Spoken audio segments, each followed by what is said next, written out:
there we are. Moses and Plato. Last train to Clawville. So yeah, I'm really excited for this. On my YouTube channel, I have played everything else of this game series. So we've played Chicken Place. I've played Chicken Place 2. I even played Zip's Cafe, the side story. And this is another game from this world of those adventures, murder mysteries. I don't know a lot about the story because I don't want to spoil it for myself. I've not looked too much into it because I already decided that I was going to play it. So I don't need to look up spoilers because we're going to see it now. The game releases on the 14th of April. So I've got an early access copy. So thanks so much to the guys who made the game to send me an early copy of the game. This is an early look. This is an early look at the game before official release. But it's legit. The embargo has been lifted. I'm allowed to play it. We're not going to get in trouble. I hope you enjoy this. This is Moses and Plato, the last train to Clawville. New game. Let's go. On that fateful first night on the Clawville Express. That was a bullet. Oh. That was an immediate activity. What happened? Such a terrible headache. What happened? Where am I? Hey Lord MZTE, how you doing? The ambassador's room. But why? What am I doing here? How long have I been here? Plato must be looking for me. Okay, we are way. Oh, okay, so we can look around by moving the mouse. Oh wow. Full 360. Hang on. We'll come back to that. We'll come back to that. Full 360 degree navigation. But yeah, we're not going to pay attention to the thing behind us for the minute. So for the moment, let's just have a look around. In this side of the room, we have got a brain. What does this do? Animals. Plato, Manuel, Palladius, my loyal companion and friend Plato. He served in military intelligence for years, but has been demobilized and ended up as a detective with the Clawville Police Department. I praise my good fortune, for without him, I would not be where I am today, although I'd hesitate to admit that to him. So this is our friend. This is who we're looking for. So another top right, we have the time. Time actions until the next key event. I think this is the kind of game that's because it's time sensitive, you won't be able to see everything on your first playthrough. That game tricked me into thinking it was 2D. I think it's advertised as 2.5D. Can we look at any of this stuff? We cannot access our bag, we cannot access the train. We can access the clock and our thoughts. Okay, but seriously, we just turned around. Well, there's a phone. Hello. And I'm pretty sure that there's a dead body over here. Hey Jimmy, enjoy your nap. Enjoy your nap. Have a good evening. But seriously, why have we woken up in a room with a dead body inside? That's a problem. Hello. Furry heavens. The ambassador. Is he dead? He don't look too hot, but thanks to the hydrate, we got Iron Brew. Oh yeah. Oh yeah. Settle in. Get your drinks and snacks. Furry heavens. Furry heavens. Hey Fagato, how you doing? We just started. We just woke up in a room with a dead body. Whoops. Obviously we don't know anything about this. What might this be? Is this a gun? Hey, what's going on in there? Who's in there?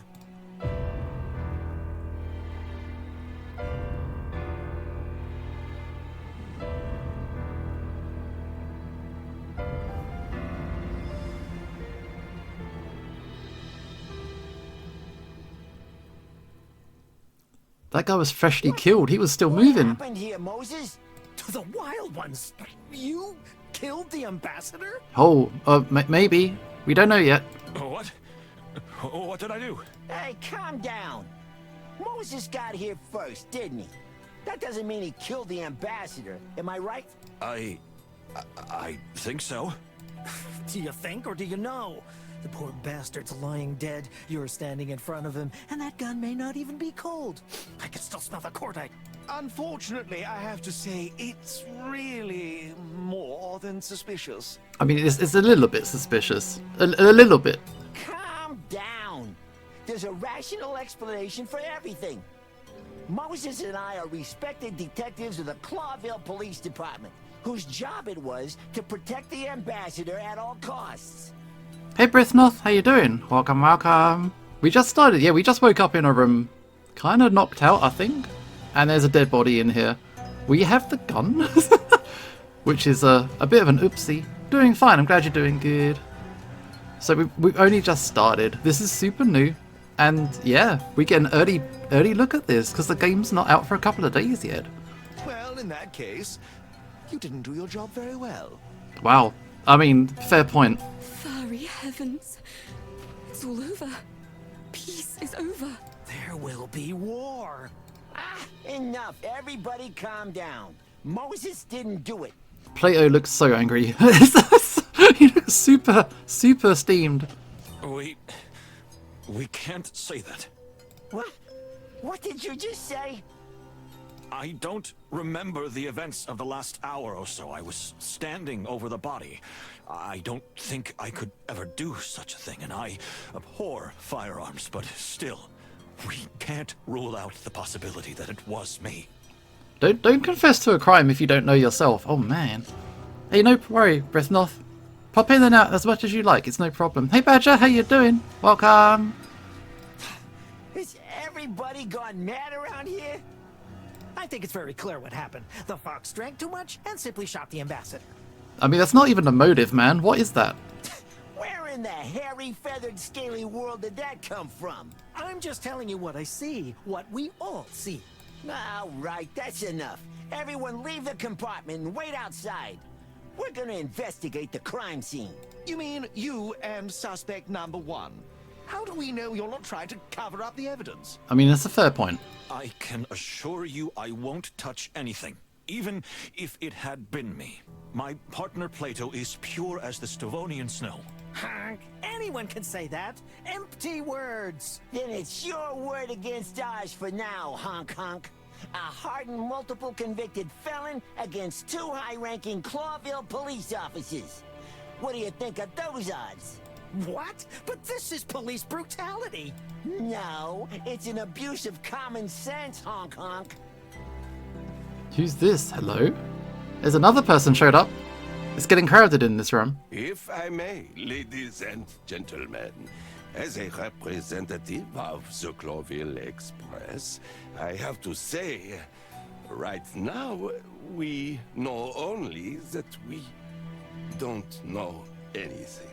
Okay, we know that we don't know. Hey Natos, how you doing? It's a spider dude. He literally got 8 limbs for sure. He got 6 arms, 2 legs. That's an 8. But yeah, I guess he works for the train company. I'll stay here as a neutral party. The two detectives can start their investigation, which is in all our interests. Mr. Moses remains a suspect, but we'll give everyone the benefit of the doubt. Thank you, Pierre. Please, everyone, I hope you agree with that. Honk. Very well. But you know this, Moses. The truth always comes out in the end. Yes, it always does. Then we have a deal. Everyone but Pierre, out. Whatever. Good heavens.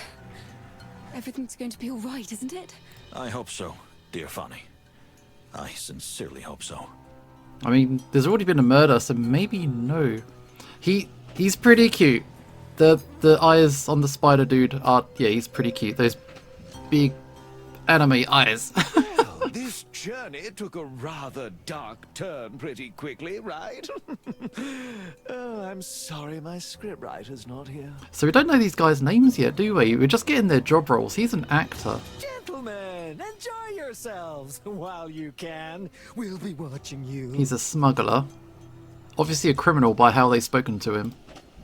Okay, here's our body. Let's have a look around. But from the cutscene, he was still twitching. This is like about as fresh as you can go. So let's... the painting. Okay, start up here. Let's see. No blood spatter in the picture or anywhere else. Strange. The killer, whoever it was, maybe they used something to muffle the shot. Because there's no blood spatter. Okay, maybe they used a pillow or something. But yeah, there's a body over here. A bloody hand. Well, well. The hand is also bloody. Interesting. I don't see any blood soaking through his clothes. Maybe he was reaching for the wound after he was shot. So why has he got blood on his hand? Okay. Gunshot here. Let's see. A tiny gunshot wound. A little blood, no spatter, small caliber. Smell of gunpowder and blood is still lingering in the air. Well, well. And this guy was shot, but the body's fairly clean. Death was instantaneous, as if he hadn't even realised when it happened. Is that it? So what's up here? We have got our gun. We can use it. Shoot. Are you serious? Let's not. Okay, we can't shoot. So let's have a look at it. It's a pretty standard looking pistol, although I have personal loathing of firearms, so it doesn't say much to me. Maybe Plato knows more about it. After all, he served in the war. Okay, maybe we can show the gun to Plato. There's nothing really obvious going on here. Have we got anybody else that we can talk about? No. Okay. Moses, listen. It couldn't be you. That's madness. We cannot rule out the possibility. What? You suspect yourself? Not a bit, my dear friend, but until I can prove otherwise, I can't rule out the possibility. It's better to prove the innocence rather than have the question in doubt, you know? Looking at Moses, he looks like a Tibetan fox. I think he is. I think he is. This is insanity. No, it's perfectly logical, Plato. I don't remember what happened last night, so anything could have happened. You must remember something. It's best to gather what we know. From the very beginning. Okay. You're right. Hey, Kuro. How you doing?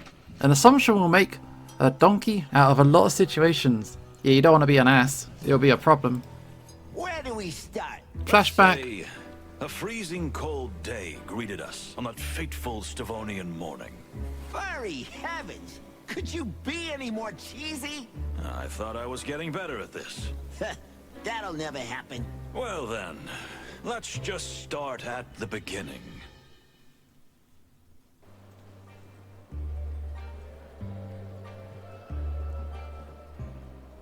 There's our victim. Key event has been reached. Okay, so yeah, time is important. Different things will be happening in different places, and they'll all converge on the murder.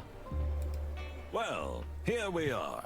I'm gonna freeze to death. Now that you mention it, my dear friend, we're a little early, so you'll have plenty of time to do that. No matter. I can already taste the champagne and olives on my tongue. Champagne and olives? The party! Aren't you looking forward to the big Bon Voyage party tonight? Oh, that. I'd skip it if I could. Ha! Moses, you're the saddest animal I've ever had the misfortune to meet. For once in your life, you should let loose. We're on a holiday, right? Let me remind you that no, we are not on holiday. This is work. Furry heavens. You're beyond hope, Moses. Well, you're probably right, my dear friend. So we freeze to death. But, I see other passengers are starting to arrive. We can have a little sniff around before we leave the station. Literally and figuratively. Good idea. Although, I might not be able to move anymore. Okay, so let's have a sniff around. Okay, what have we got? We got ourselves Clawville Express. This is our train. We're at the station, about to set off. Luggages? The ambassador who's dead. The dame, is that his wife? Okay, we'll have to work out how the time thing works. Maybe we'll get a chronology at some point. Clawville Express ticket. Let's have a look. Official ticket for the Clawville Express. Quite pretty for third class. What does the first class ticket look like? Is it made of gold, perhaps? And here's our pocket watch. My pocket watch, which was my grandfather's, it never stops for a second. Neither does a good detective. And there's more to know, but we haven't unlocked it yet. We can turn it around. Ooh. Secret. Hey. AW means Alphonse Wildflower. He was my grandfather, and I inherited this wonderful pocket watch. Cool. Unlike my father, Alphonse valued the time he was given. Advert incoming. Let's check out the luggage. This is a suspiciously large package for 2 people, but who knows, maybe the pretty lady just brought too many trinkets on the trip. We can talk to these guys. Look who's here. The ambassador. Ah, that creep makes my tail tingle. Stay focused, Plato. We'll do what we've been hired to do, then we can take our well-deserved vacation. When I think we have to protect this monster. Let's not jump to conclusions, dear fellow. You know rumors are sometimes just rumors. These aren't just rumors, Moses. They're facts. We have a job to do, and we're going to do it. All right? Yeah, all right. Bristol, yeah, we could look into auto notification on Az. I do use night spots, so maybe that would be the place to be looking. It was banning other people the other week, so it's pretty strict. But Nightbot's quite fun. That might be the one to be using. What about the dame? Let's look at her. Well, well. She has a rather pleasant appearance. Okay. Can we talk to him? Ah. Yeah, no, you don't have to. It's fine. I can always look as well, so don't feel pressured. Let's talk to this dude. He's our victim. He's the guy who's now dead. Ah, finally. This is ridiculous. I've been waiting here for an age. Sir, welcome. Just grab the bags and pack them quickly. My daughter and I are freezing to death out here. Oh, that's his daughter. Oh. Yeah, Nightbot's strict, man. Sir, I think you misunderstand. Are they paying you to talk or work?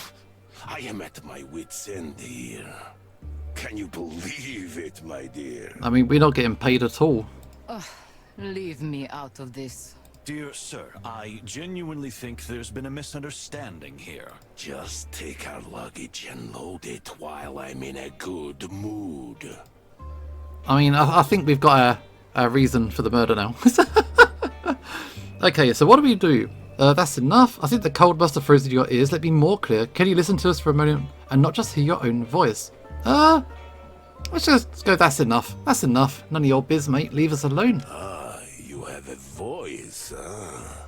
How surprising. Men, is this charade really necessary? Let me step in. This is Moses Wildflower, and I'm Plato Palladius in the Clawville Police Department. We are here because, unfortunately for us, we have been entrusted with the full protection of you and your dear daughter until this magnificent train reaches Clawville. Is that so? Well, why didn't you start with that? We tried, but it must be the noise. Whatever. So you're in the service of the Fox King, huh? Very well. Then I'll see you at the party soon, yes? In fact, I think we'd rather... Moses! We'll be there, sir. All right, then. Joyful. Until then, gentlemen. Porter! Where's the bloody porter? Keep your voice down. My head is splitting. Interesting. Okay, what do we work out? I leave you to wander around in your little mind garden. What? How do you know about my garden? You talk an awful lot in your sleep, Moses. If you had any idea what else I know. That's terribly embarrassing. Yes? Yeah, it is. Okay, mind garden. So up here we have got animals. So here is Ignat, Alexei, Ivarinich, Ambassador to Stavonia, pursuing peace negotiations between the colonial empire of Clawville and the United Republic of Stavonia. We've been entrusted with the task of escorting and protecting him, which is a great honour. However, his past and character are rather questionable. And the daughter, who is clearly on the trip out of sheer necessity, although I have a suspicion that there's another reason for her being here. In any case, She's a lady of noble breeding and a tempered but rebellious spirit. We shall have to watch her carefully. I wonder if the choices have different outcomes. I think overall there will be parallel storylines because of the time difference. You can only follow one time stream at a time. We'll see. Here's our codex. The Fox King, Hector III. The Fox King, third member of the Value dynasty. Although Clawville is a small state, its king is amongst the most influential animals of the wilderness, not because of the city's actual importance, but for riches of its faraway colonies. What else? What's over here? I didn't even read it. How to use. Characters you've met are on the left. Drag the ones you'd like to connect into the main area. Draw a line between two characters to highlight their relationship. A connection's nature can be changed at any time. Characters can be moved without breaking their connections. Okay. We don't have a prime suspect, but we do have him and her. And we can connect them, right? Because they're family. Cooperation, love, dishonesty, murderous intent, dependence and hostility. Is it love? So we're working for Fox Britain, maybe. She doesn't seem to act much like a daughter, at least as far as literary tropes go. Yeah, they seem to be... Let's go with cooperation. We'll go with that. Brotherly, necessary, forced, faked. Oh, hey Gunjack, how you doing? Welcome, welcome. This is quite fun. You can get your own network of stuff. And then you got Moses and Plato. We can link them together because they are cooperation and they are workplace allies. And then we can connect to him. So what do we want? It's cooperation, it's also workplace. Necessary. Workplace? Something like this. Hey, how you doing, Gunjack? Hope you're having a good time. We're playing Moses and Plato. This game doesn't come out for a couple of days, so this is an early access look. But if you know Chicken Please, you might know some of the vibe. It's pretty cool actually. It's very different to the other games. This is very murder mystery-esque. Wonder how the system's going to tie into gameplay. Or is it just for you to keep track of things? Or does it do more than that? I'm guessing it's just for personal reference. I think it's going to get really complicated later on as we meet all the other characters. Hey, how you doing? I don't know how to pronounce your name, dude. I'm going to call you Titan for now. But please let me know if there's a better way to say it. But yeah, you're more than welcome to settle in, hang out. And yeah, everyone's nice here. It's all good. So what's over this? I didn't even read. What have we got? Facts and clues. National tensions. Ignat's dark past is rather murky, having served as a high-ranking officer in the colonial Tsarist forces, including in the Taroga colonies. So he must have enemies from the past. This is what we're saying. So now that we're here, what's down here? We can look at stuff. Okay, we can look at the massive pile of boxes. Thanks for the warm welcome. Yeah, anytime, man. Fluffy, fuzzy. Damn. Quite a tower, isn't it? That could easily accommodate all the members of the country's parliament. Or an invading army. You got that right. Okay, we can also... So behind me, at the bottom right, there's actually an icon where we can investigate. We can choose to look at things, smell things, or listen to things. So we're currently looking. We can choose to look at these guys, the Stavonians. Listen. Having to oversee the protection and well-being of the Stavonian delegation is not just a simple task, but also a kind of trust and power play between the two countries of Clawville and Stavonia. Frankly, it's not very uplifting to be caught between two such superpowers, so we gotta be diplomatic.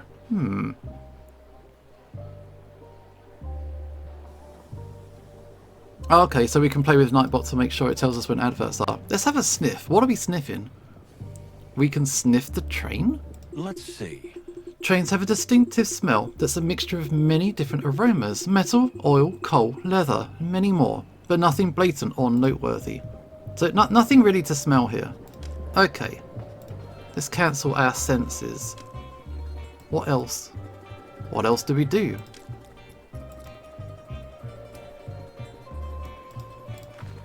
Okay, we can ask him questions. We can't talk to her. Smells like train. Why is the train made of leather? I've got questions. Okay, okay, we can talk to him a bit more. Do not bother me. Ask my daughter if you want to know something. You people give me migraines. How rude. I beg your pardon? Don't take it personally. I can't stand coppers. In any shape or form. Ah, I see.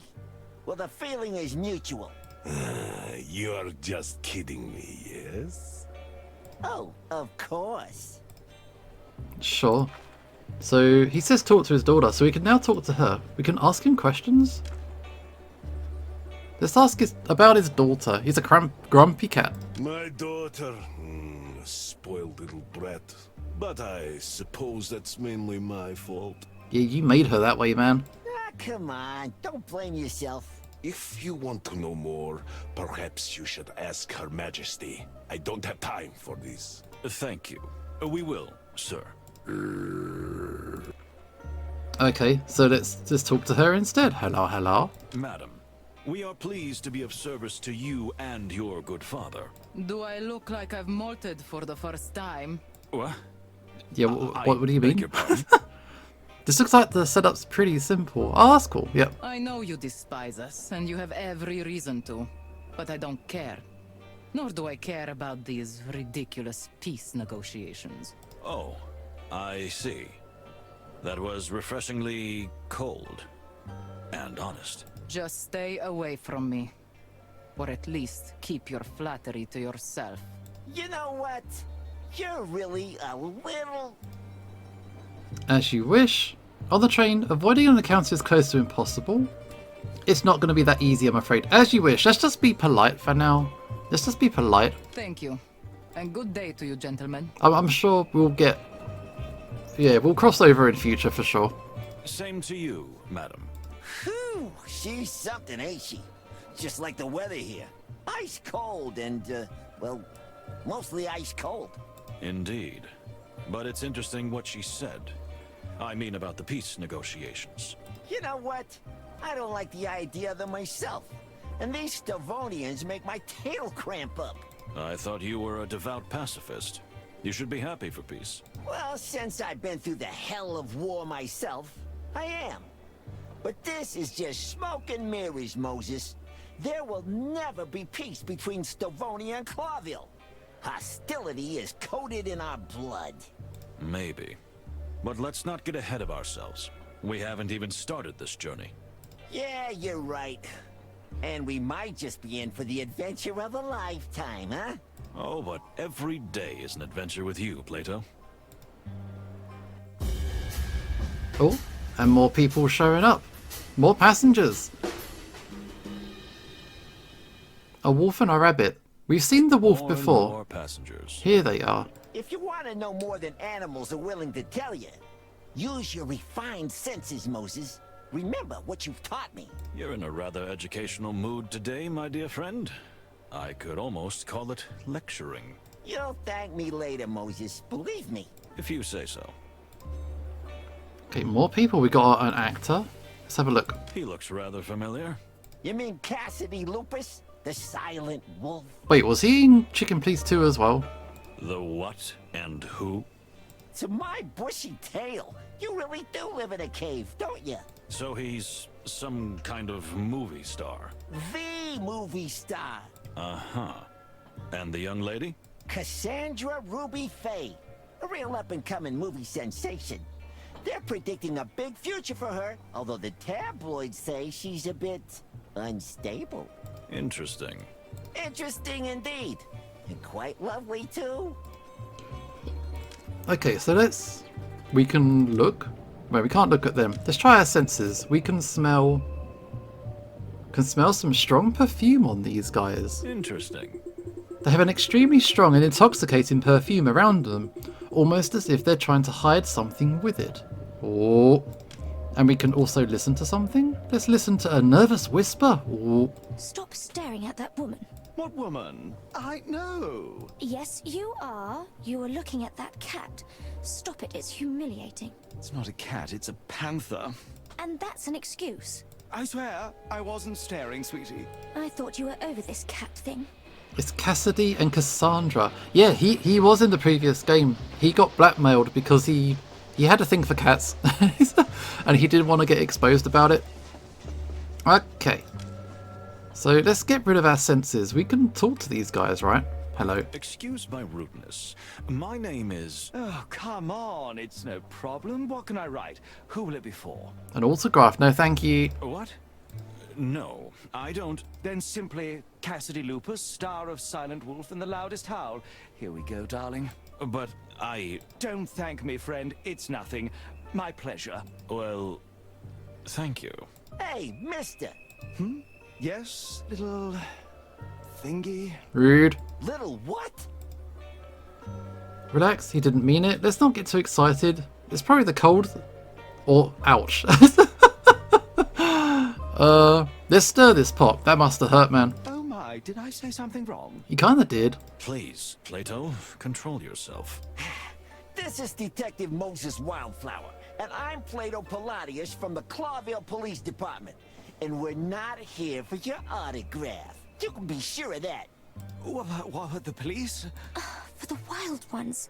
Cassidy, what have you done now? Not a single thing, Cassandra, dear, I swear. At least, I don't think. Oh, you think that's Haru and Legoshi? So, I think Legoshi is probably a better boy. This guy seems a bit more... I think he's a bit more on the sleazy side. I think he wants to find some ladies. Nothing to worry about, madam. Sir, we just wanted to say hello and assure you that with 2 senior police officers on board, you will have the safest and most comfortable journey possible. Oh, really? That's rather nice to hear. Don't worry about Cassidy. He's a bit weak in the knees. But otherwise, he's a pretty nice guy. At least, for the most part. You like my avatar? Thank you. Cheers. Yeah, have fun with all the emotes. I added a couple new ones recently. For the most part. But darling... Yeah, he a ladies man. Okay, we can't talk to her. We'll keep talking to him then. Hello. Forgive me for the autograph fiasco. You know, the fans just find me everywhere. It's a nightmare. Oh, I can imagine. You can't imagine. And the lady is... What a barbarian I am. This is my companion and partner in many cinematic wonders, the magnificent Cassandra Ruby Faye. Gentlemen, if I may say so, it's extremely reassuring that you're traveling with us. So, okay. Our pleasure, our pleasure. Let's be polite. Let's keep on everyone's good side. You are a real gentleman.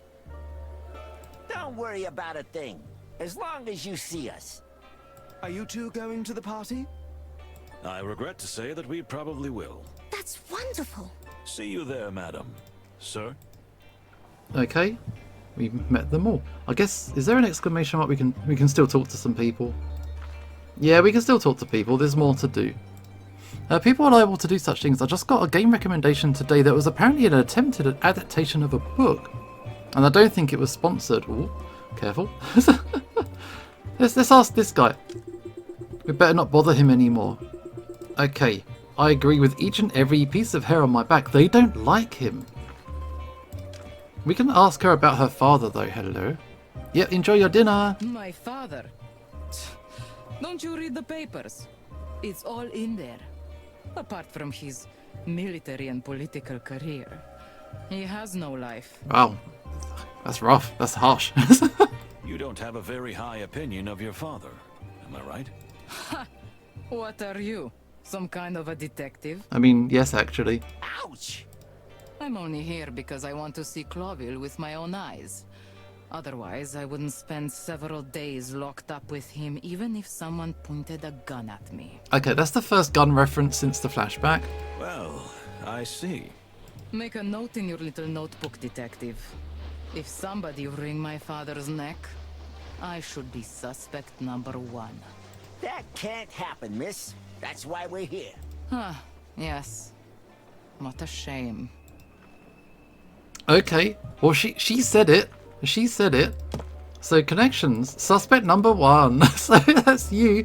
That's you. Okay, now we got Wolf Dude and Bunny Girl.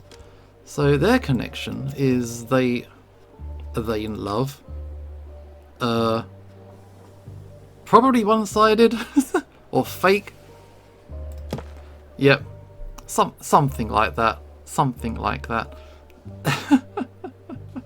These two are definitely Sherlock and Watson in many ways. Yep. Yeah, so for anyone who showed up a little bit late, our main character, our dude here, he woke up in a room on a train, and this guy was dead, shot in that room. So he woke up with the dead body in the room, not remembering what happened. And then we flash back, and we're trying to go from the beginning and try and work out exactly what happens. Did our guy do the murder, or did something else happen? Oh, thank you for the hydrate. I'll have something now. Oh, yes. Yep, this is the flashback. I think the whole game is flashback. I can always check the time. So, yeah, we'll get closer and closer as timelines converge. So I think you can play the game multiple times and work out multiple angles of the mystery as you go. What else have we got? More Codex. Stavonia is where those guys are from. Where the cat guys are from. Clawville is where we're from. The peace treaty. They've been at war for centuries, sometimes culminating in fierce armed conflict, sometimes in decades of standing or a cold war. The peace treaty is now on the horizon of historic significance, the likes of which has not been seen since the end of the Great Meat War. Oh, and we're going to ride this train. It's the Clawville Express. So yeah, if we can't maintain this, there's gonna be war. Okay, so Wolfman is a famous film star, show off, and he has a thing for cats. And then the up-and-coming star, Cassandra, Ruby Faye. What else? Over here, facts and clues. Feline fever. Lupus has an attraction to cats, he does. Father and daughter, a frosty relationship between the two. So yeah, we gotta work out all of those things. And we've got ourselves an autograph via Cassidy Lupus. The signature is well rehearsed, but his hand seemed to tremble a little when he wrote it. Was it cold? Or maybe because we're police officers? Oh. We're doing the classic missing scene flashback storytelling. Yep. Yeah. Okay. Have we spoken to everyone now? Is it if they got an exclamation mark, there's still more things to do. Okay, hello. It's awfully cold here, isn't it? Yep, it's snowing. Yes, it is, Cassidy. I'm sure you'll be nice and toasty in your cabin. Tell me, where are you two staying? Up front? Well, we're officially in the last car. The... what? That's horrible. Honestly, we were a bit surprised too. My condolences, officers. If I were you, I would complain to management immediately. Yeah, we're in a third class, but we have our ticket. But yeah, we're going to be at the wrong end of the train. Oh, it's all right. We can take it. The most important thing is to do our job, and nothing else. I've been through 2 wars. I think I've slept in worse places. Have you seen the inside of the last car? I wouldn't be so sure about that. How bad is it? Believe me, he's not so horrible. Just a little disorganized. I don't think he was trembling because we're police. He didn't know that when he signed. Yeah, could be. It could be that he's cold, or in Chicken Please 2, he was being blackmailed and he was like scared of stuff, so he might be being threatened again. Oh, you got me. For good. I couldn't deny it if I wanted to. You know, it's funny meeting you here, on the other side of the world. It is indeed. The wilderness is so small. Madam, I've been around the world more than once, and I assure you, it's quite huge. Hey Bugman, how you doing? Remember, he only found out when Plato corrected him. Yep. And yet, 4 citizens of Clawville just happened to be in the same place at the same time. What a wonderful coincidence. Am I right? I wouldn't be so sure that's a coincidence. Ah, here we go. Ignore his cryptic remarks. Like, you know, our lives are a tattered detective novel. Oh, how exciting. Isn't it, darling? That's right. I wonder if their relationship is actually legit. Let's ask a question. A worried look. Ooh. Keep your eyes open, detectives. I mean, all your senses. What do you mean? Oh, I don't mean anything. But it seems a strange bunch of people are gathered here. My ears are itching, and that always means trouble. We'll keep an eye out, madam. You have my word. Oh, you seem to have stepped out of another age, my dear detective. Yeah, tell me about it. He's a living fossil. Oh, hydrate, thank you. Who's this? More people. We've seen her before. We've seen the elephant before. Well, well. Let's do this. Okay, the train's about to depart. Are you ready for the journey? Me? My dear friend, always ready. Why'd I even ask? Okay, more people showed up? Okay, another ambassador and his assistant. Let's talk to this guy. Listen. Is he looking at the cats again? Watch this guy. Watch this guy. He will go. He will go off to her. What? Yes? I beg your pardon? What? Stop staring at her. Absolutely not. This guy's a flirt. We better stay out of this, Moses. Yeah, that's their business. So who is this? Well, well. Colonial attire, exotic charisma, lofty bearing. I can't deny that I'm intrigued. And this guy? Who just arrived? Well, well. Must be a high-ranking official from the royal colonies. Interesting. Load of interesting folks gathering here, huh? He's probably here because of the peace negotiations, like the rest of us. That damn treaty. Now, my dear friend. What would Chief Inspector Bloodboil say to that kind of attitude? You'll never get anywhere with that attitude, Plato. You're pretty good at this voice impersonation thing. Thank you, Moses. It might even come in handy one day. You really think so? Perhaps. Okay, so we can't talk to her. Can we talk to the ambassador? Hello. Greetings, sir. My name is... Yes, you two are the detectives, right? See, he figured us out straight away. Yes, indeed we are. Although, frankly, I'm surprised that you know. The whole station is talking about it. 2 detectives protecting that pale-furred, sharp-toothed bastard. And I was just wondering, where are my detectives? Your... Excuse me? If our beloved king sends personal protection to defend his enemies, like the ambassador of the Stavonian government, surely he sends 1 or 2 to protect his own beloved ally, the ambassador to his own colony. Am I right? You? You're the ambassador of Tarogo? No other. Mujara Panina, ambassador, high priest, guru, and spiritual seer. I'm genuinely horrified that you don't know who I am. I mean, I didn't in advance. I can't lie.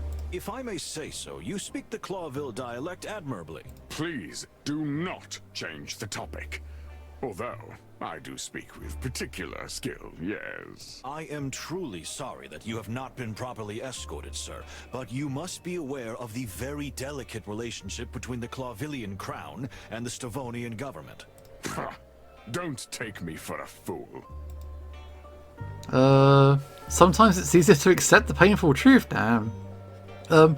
Just apologise. We're trying to be on everyone's good side for the minute, I think. Don't blame yourself. I'm used to being surrounded by the incompetent. Farney. Wow, rude as hell. I'm here, sir.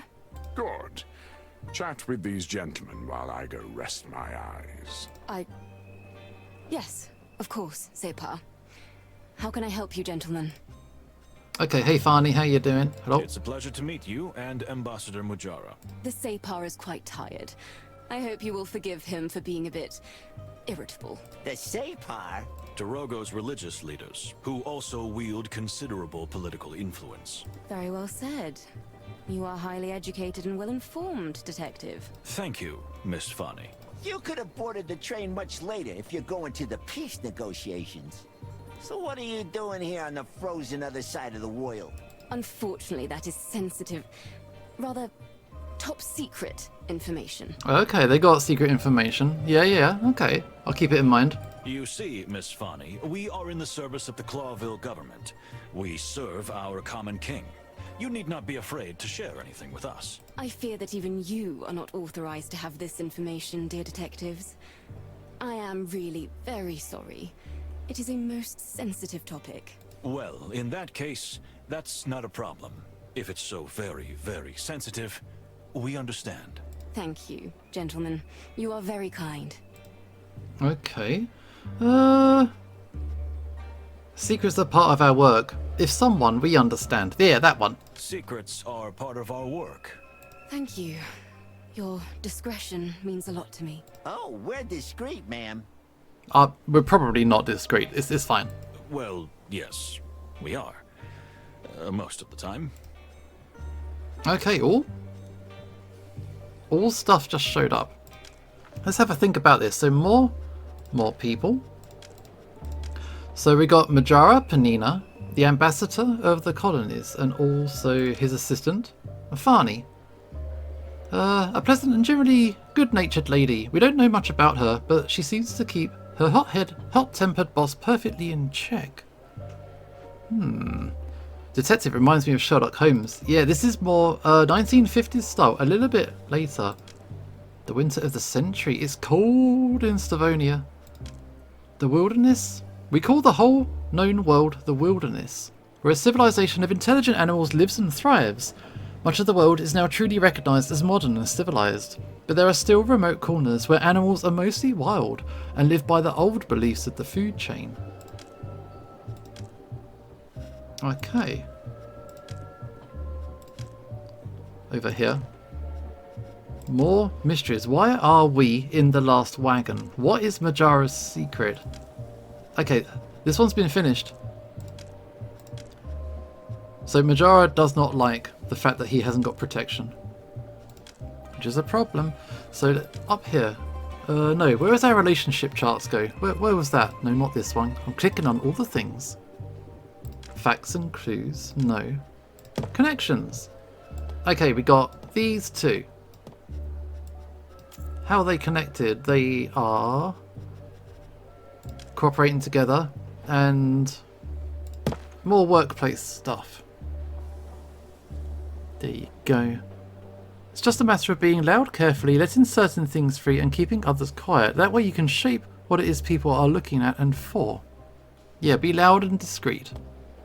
Draw attention to the things you want people to see and ignore everything else. I don't think she did it, but she is our prime suspect because she told us she was. Okay, we can listen to some stuff. Oh, what are they whispering? Oh, angry remarks. That dirty cow. Oh, doesn't like them. Buffalo. What? I said buffalo. Water buffalo. Not a cow. Assassins. Traitors. A little quieter, please, father. I tell you they're trying to kill us. What else would they be doing here? You're paranoid. Have a sip of brandy to calm you down. She's very dismissive of her father. Don't you tell me to calm down. Okay. Are these guys still nervous about stuff? Stop staring at that woman. What woman? I know. Yes, you are. You were looking at that cat. Stop it, it's humiliating. It's not a cat, it's a panther. Yeah, he was looking at them before. I thought you were... It's okay. What else we can look at? The people of Tarogo. The air is almost boiling between the Tarogo and Stavonia delegates, and I could swear the temperature is below 0. Yeah, they're not having a good time seeing each other there. What else can we sniff? A flower fragrance. Unfortunately, I almost can't smell it. What a shame that such a beauty is being locked away like this. Why have they got a flower in a thing? I didn't even notice the extraordinary beauty before. Let's see. It's a wonderful plant, I must say. The colour's very distinctive, but I don't know where to put it. Is it a Malvaceae hibberconia? Maybe, but I do not know. Okay, so is there anything else we could do? We could still talk to her. This cursed weather. She does not like the cold. Is that so? She's wearing furs. Is it like? I'm guessing it's fake fur, for the sake of, you know, everybody being animals. Dear miss, as a fellow furry cat who is also used to the cold, may I say... Did Plato just call himself a furry? I am not a cat. Oh, I see. I didn't mean it like that. I just... And I am not furry either. I follow the Clawville fashion, if you must know. Meaning? I shave like every civilized woman in the world. Any other details you want to know? That's too much information. Too much information. She's not a furry, apparently. Plato's a furry. She's not. I didn't even want to know that. Yeah. Sorry to bother you, madam. We won't do it anymore. The first good idea I've heard all day. Yeah, keep your shaving to yourself. Seriously? You have a problem with your ears. I told you to talk to my assistant and not to bother me. Yes. Fine. Let's keep talking to Farney then. Yes? Please just let me know if I can be of any service. Just of course, Sugar Bun. What? Excuse me. My dear partner meant to say we will, and it was nice to meet you. Indeed. Oh, I see. Well, goodbye to you too. Don't call her Sugar Bun. Okay, this party seems like a big thing to be hitting up. I wouldn't miss it for the world, miss. Are you serious? Oh, don't do that. That's so childish. What a turnaround. Did that fine little lady touch something in you? You mean my heart? No, no, my dear friend. My heart belongs to Clawville and the crown. No way. Oh, of course. Okay, so he seems to have a soft spot for Sfani. But, okay, here's our dude. Let's see. He must be an employee of the Clawville Express. He's a Spider-Man. Welcome, gentlemen. Detectives Wildflower and Palladius, I presume. Hello, hello. Just Moses and Plato. No need for formalities. As you wish, gentlemen. I'm Pierre. I'll be your guide, your helper, and your humble servant on the road. Bonjour, Pierre. Sounds very nice, buddy. May we speak to your boss? My boss? I mean the one who runs the Express. Ah, I see. That would be me too, Pierre. Oh, really? Look, pal, no offense, but... How could the train inspector be a simple insect? Well, I mean, that's what I was getting at. Wow, I Plato. really didn't mean to offend you, but it's quite rare. This is a spider, yeah? He got 6 arms and 2 legs. 8 limbs all there. Indeed, it is rare, which is why I feel so honored. And of course, it is a huge responsibility too. And he has a French accent. In that case, good for you. And congratulations. Thank you. Please enjoy your journey. If there's anything I can do to help, I'll jump to it right away. Huh? You know, jump. Oh, is he a jumping spider? Ah, because you're a jumping spider. See, there we go. He doesn't lay webs, he jumps. Yes, I am. Witty, no? Witty, non. Oui, c'est ça. C'est très marrant. Yes, we all had such a good laugh. But please, board the train soon. Most of the passengers have already taken their cabins. We will. Thank you. Ladies and gentlemen, all aboard! About time. I was starting to freeze to death out here. Cassandra, my darling, I'll have you warmed up in no time. I bet he will. Must we tolerate this incessant chatter? Let's board. Slow down, Separ. Don't be in such a hurry. You know your heart. Wait, he's got a heart condition? Hold up. Okay, the plot thickens one thing at a time. One thing at a time. New clue. New clues.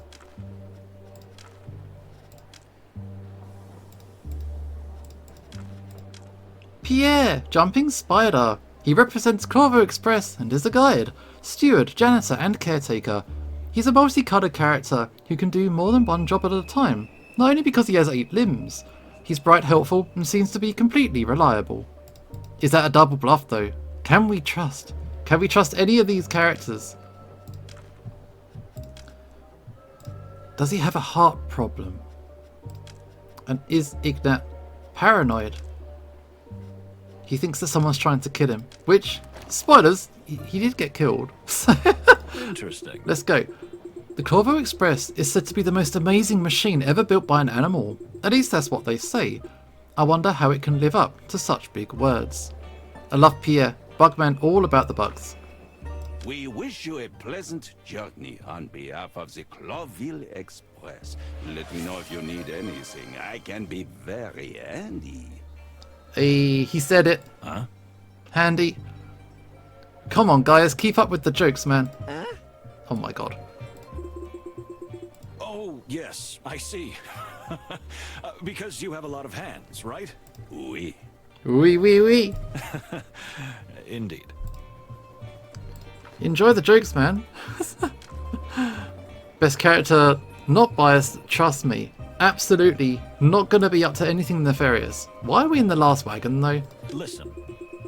How is it possible that the ambassador's bodyguards are not in the same wagon as the ambassador himself? Indeed. Well, the ambassador's carriage is occupied by none other than a baron, apart from the ambassador and his lovely daughter, of course. A baron, I see. Well, understandable. And what about the carriage after that? That was, well, that was taken as well. And the one after that? Well, taken as well, am I right? Yes, unfortunately. Malheureusement. Oui, malheureusement. I can translate at least 2 words. I see. What? Splendid. I can tell you, we're going to have a wonderful trip here at this very arse of the train. No, that's Please, horrible. I'm sorry if this is any inconvenience. Never mind. We're from Clawville. That city's depressing enough on its own. A few days in the dark little hole won't hurt anybody, right? Well, we actually quite like the dark, cramped places, don't we, Plato? Because our species... What? Well, yeah, of course, but this isn't about race, it's about principle. Come on, don't always be such a grouch. That's more my style. Okay. Can we get on this train? Well, well, well, well. How are we getting on this train, dude? Can we go? How do we get out of here? Are they basically riding in the storage? Yeah, it might be like that. We haven't actually seen why everybody hates it so much. I'm just sniffing. No, it's fine. Speaking of which, you're a Manul, right? A palace's cat? Shouldn't you be perfectly fine in the cold? I've never told you about my cryophobia? My unnatural fear of freezing? The amount you usually talk, it surprises me too, but no. You never mentioned it before. Well, it was because of the war. Oh, right. The war. I spent a whole winter in a trench. I got the chill up to my bones and my soul. And somehow, I wasn't the same animal after that. And that affected your perception of the cold. Some people lose their sense of smell after a major trauma, or see colors different. That's interesting. Please tell me more about it. I'd rather not. You overanalyze everything and everybody. It can be really unpleasant. Well, I'm sorry. Don't worry, I'm used to it. Cool. Let's have a look up here. So what have we got? Porsa is the capital of the Republic of Stavonia, which is already a very important and significant city in Tsarist times. It's also known as the City of Frozen Fangs, as it's the coldest provincial capital in the country. Okay. Hey, welcome back. Just trying to figure out how to get onto the train. Pierre, let us go. There's the door. Well, it wasn't that hard to have a little chat, was it?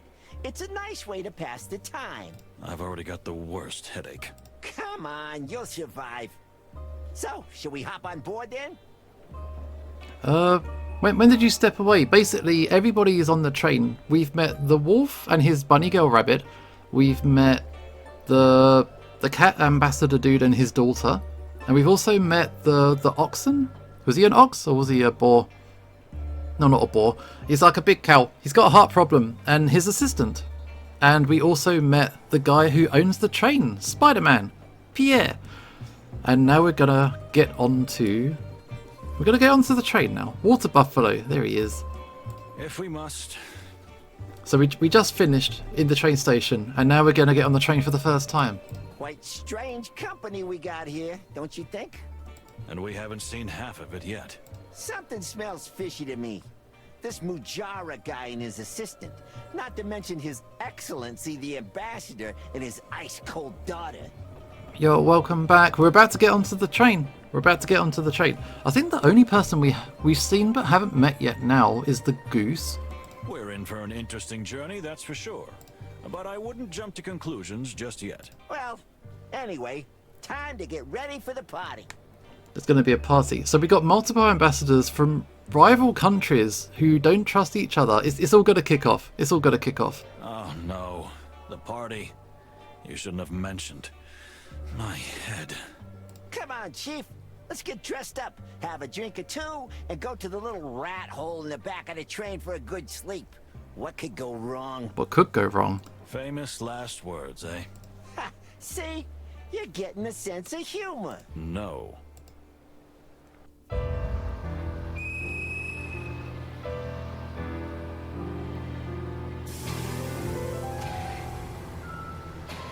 Let's go. Let's go.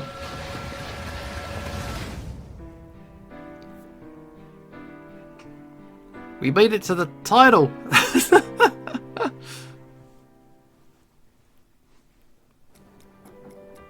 Okay, the time is now 6 o'clock. Let's see. I still have a little time before the horrible party in the luxury dining car. What do I do until then? Explore the train? Who should I talk to? I'd better choose wisely, because time is precious. Yeah, that no was pretty final, wasn't it? Modern day medical staff don't stay quiet on shift because it always summons problems. Yeah, keep busy. You don't want to invite trouble. So, where to next? I think it's worth taking a good look at the train map and deciding wisely how to use our precious time until the party starts. And how much time do we have? Exactly 1 hour, my dear friend. At least, let's say, 4 places to visit? And 4 passengers to socialize with. If we really must. Okay, so this is what we need to do. Let's look at our codex one more time. Clawville Express runs on a railway line through the good part of the wilderness, a route that's become almost as legendary as the train itself. It's been used by royalty and other illustrious figures, and the train is famous for customizing its cabins for each notable person who's travelled on it. But the Express isn't just for them. The iconic line also has second and third class carriages, so those who can't afford one of the royal suites can also travel the route. So we're in third class, and I think we have limited options. Basil? Who's Basil? Hang on, we can turn around. That's locked. Hang on, have we got a map? So we can do 4 things. So this is how this game functions. If you don't talk to everybody, we are going to miss elements of the story.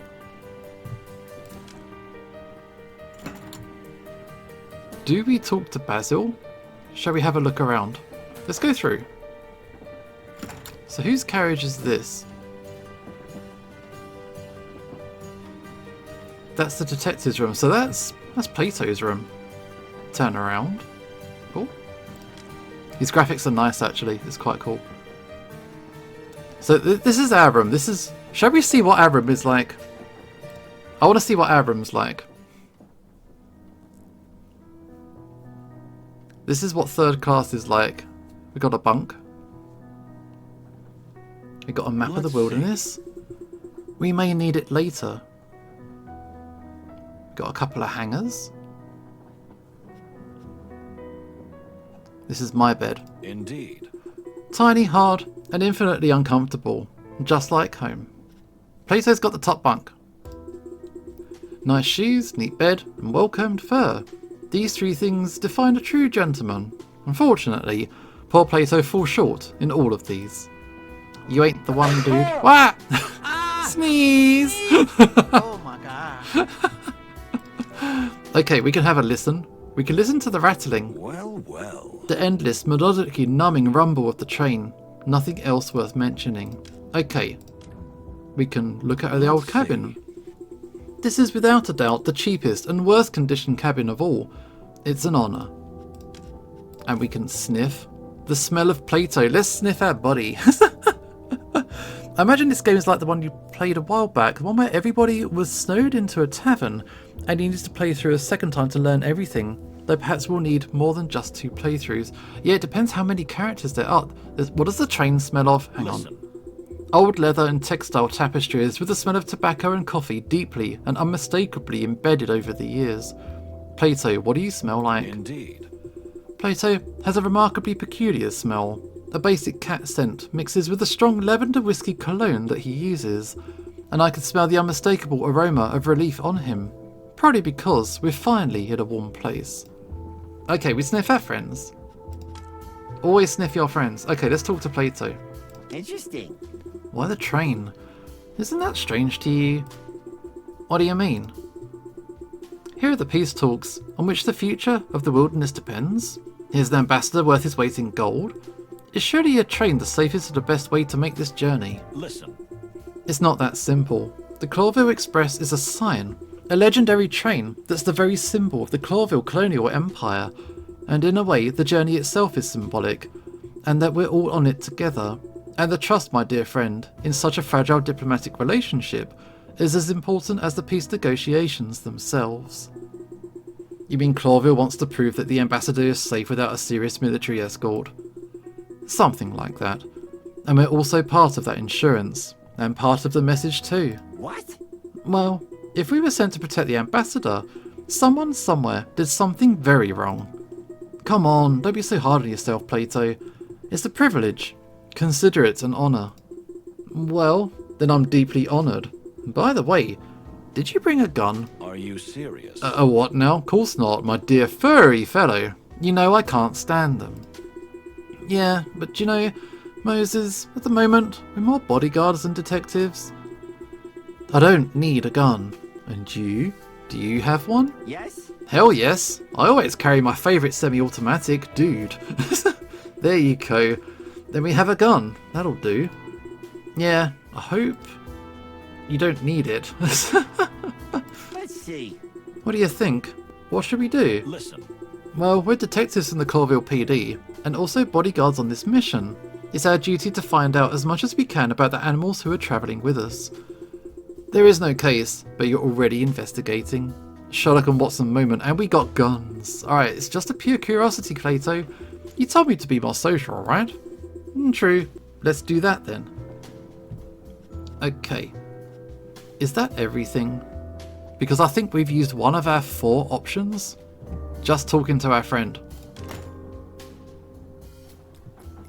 Yep, we can only do 3 more things. So we should make a decision. We should see who else is around. We ignored, wasn't it a beaver? Who we've never met before? Second class wagon too. Locked. Okay. Who is here? Locked. Okay, we don't know much about second class.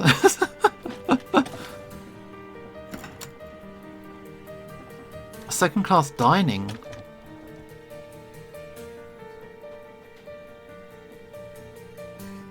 The dining cabin. Okay, so she's here. Cassandra. If we talk to her, we lose another opportunity. Let's keep going. Let's see how far we can go. It's so pretty. Yeah, the train is nice. So we've ignored her. I just want to get one round just to see what this train is like. How's it laid out? This is the Torogo delegation. Okay, so that's those guys are in there. It's so snowy outside. Ooh, your room is nice. They have that plant? What is the plant about? The fading wilderness. If we talk to her, we lose another opportunity. Okay, keep exploring. Keep exploring.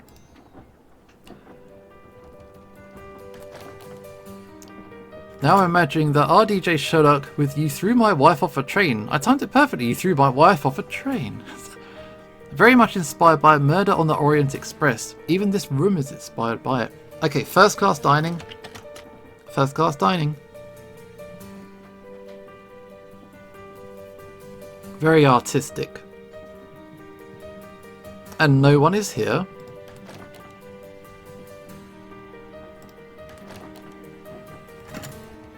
Who is here? This is... Wait, no, turn around. Turn around. Hang on. We ended up going back the wrong way.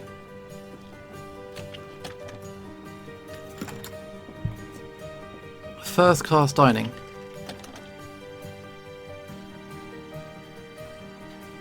There's a bar.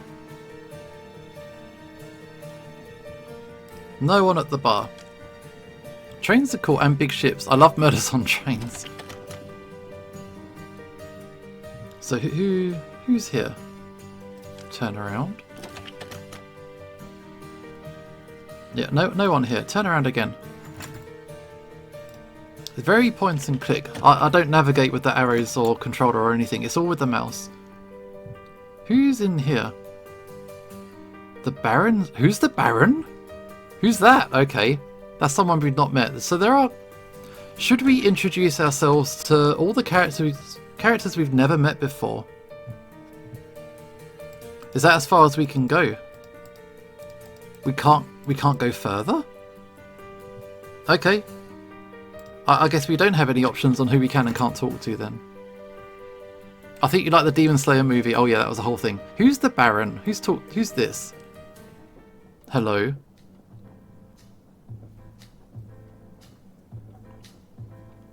It's a very dapper gentleman. Does it have furries? Technically there is a guy who always wears a pig outfit. That's in Demon Slayer. So yeah, technically. Okay, a small table. Ooh, a jewelry box. Nice little box. What could be inside? Perhaps the world's most beautiful and smallest ball of yarn. Braided from a golden thread. Or maybe a little jeweled mouse. With ruby eyes and a diamond nose? Perhaps. Or probably nothing. I guess. Important to know that it mentions people may be in different places at different times, and I'm curious if that's referring to events, or if it extends to the interaction opportunities in between events. Yeah, that's the thing.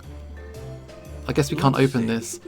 An aristocrat like him, of course he has his own little jewellery box. What else have we got? A phone. Let's see. A telephone in the Baron's room. Interesting. Oh, so he can call out. Pillows. Look at all those pillows. You could drown in them. My head. I need a pill. Moses, for the furry, feathery, scaly last time, please stop trying to be funny. I know. Sorry. That was a little bit much. I wouldn't mind a pillow. Okay, let's listen. Oh, this guy. Cat sounds. His heartbeat is generally slow, but sometimes gets a little irregular. It's as if he's constantly holding himself calm with a mantra, while he's actually boiling. Of course it's just a guess, and it could also be that he has some kind of heart condition. So he's trying to stay calm. Okay, let's look at this guy. Expensive outfit. Sophisticated clothing is not just a disguise. Every single fold and edge is perfectly in place, even in the way he moves. You can see that he's acutely aware of how to cause the least amount of damage or wrinkle to his outfit. His every tiny movement is measured, calculated and pre-planned. The perfect aristocrat, if I ever saw one. Can we sniff him? Intoxicating perfumes. His clothes have a distinctive, subtle evaporation, probably from some special detergent that protects the fabric. I can also smell some citric perfume, a very small amount of catnip, which he probably has hidden into one of his pockets, and a slight smell of pretty usual soap. Is he not actually rich? Is he not actually rich? Is there anything else to look at? Although he seems to be completely ignoring our presence, he's actually watching us out of the corner of his eye constantly. This guy is not what he appears to be. Does he have a monocle though? He does not. Baron, hello. Well, Who do we have here? A real Clawvillian aristocrat, eh? Looks like it. Who is this guy? I got a bad feeling about him. We know there's a smuggler on board. They might be a false face. The smuggler was a goose. We've not met him yet. Who don't you have a bad feeling about? But how many times was I right? I don't like this fancy fella. You two look quite alike. I look nothing like that pillow-hugging, spoiled pussycat. It's almost like you're coming from the same litter. Moses, I don't like it when you try to be funny. An aristocrat, though it seems like even Plato's voice actor missed the pun. Yeah, aristocrat and aristocat, two different things. And yeah, yeah, it was said there. Let's just talk to him. Let's just use, this is one of our 3 left. Ah, the detectives. What a pleasant surprise. No, it's not. Your voice sounds very different from what you say, Mr. Baron Artemis Horatio Whisker, at your service. And yes, you're right. In fact, I'm weary and fussy. I don't want any company. Not at all. We're sorry to interrupt you, whatever you're doing. We'd just like to ask you a couple of questions, since we've run into each other. You mean we ran into each other in my cabin after you showed up uninvited? Well, since you're here, ask away. But if you bore me too much, I'm sure I'll fall asleep. My pillows are calling. Tell me, what are you doing on the Clawville Express? Oh, what a surprising question.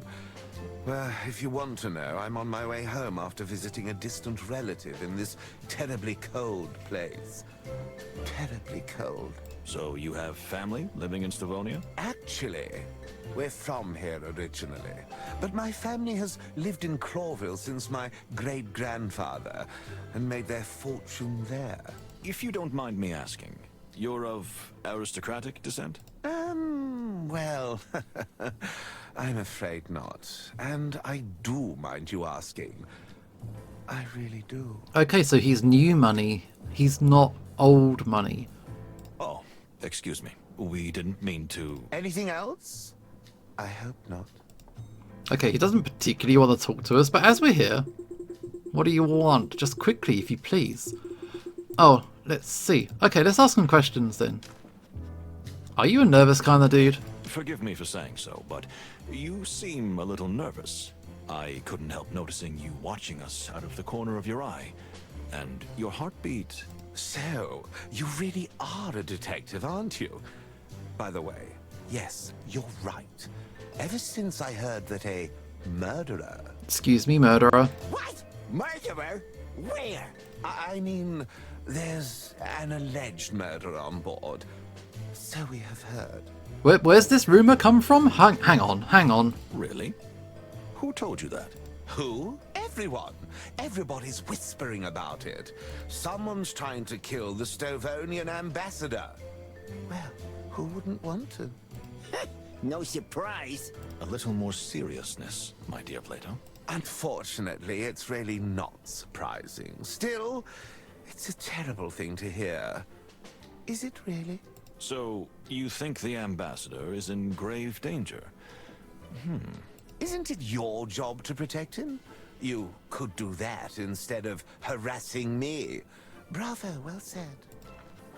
Where did you hear about this? Are you alone? That sounds like a threat, but we'll ask him. I don't mean to offend, but it seems like you're mumbling to yourself a lot. Or to somebody? So I think they succeeded in killing him. It's just a hunch. Yeah, we are in flashback mode. To somebody? What do you mean? I mean, you talk to yourself. You know... Like you have an imaginary friend. Imaginary? Oh, how could you? Artemisia is not imaginary. Who's Artemisia? Hold up. Artemisia? My dear late sister. Sadly, she left us 3 years ago, but she's been here with me ever since. Even now, at this very moment. Hold up. Ghost on the train. You mean a ghost? How dare you? She is not a ghost. She is a quiet, gentle soul who whispers into my ear. Hold up. Moses, can we go now? Please, Plato, don't be so impolite. Thank you for your honesty, sir. And in that case, we salute to Miss Artemisia. Thank you. She's very pleased. No, not really. Also, he's actually doing her voice in the brackets. What a lovely lady. Plato. Okay. Tell us about the rumors.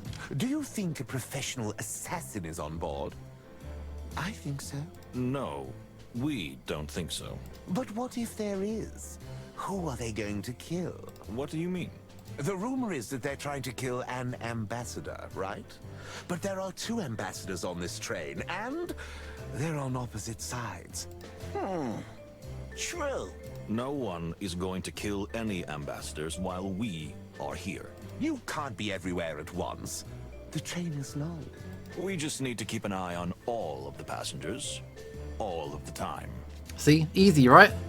You're not talking about me, are you? That I'm a potential murderer? Everyone's a potential something. Why do you have to deny it then? Maybe you have something to hide, eh? I didn't even hear that. I did. Origins, then. You didn't want to talk about this, though? I would like to return to your origins for a moment, if you don't mind. I do mind. He's so rude. So, your family made their fortune in Clawville, That is correct. and the relative you're visiting? Well, he's in a whole different class. Do you mean they're poor, penniless? It's a touchy subject, you know. If you don't mind, I'll just leave it at that.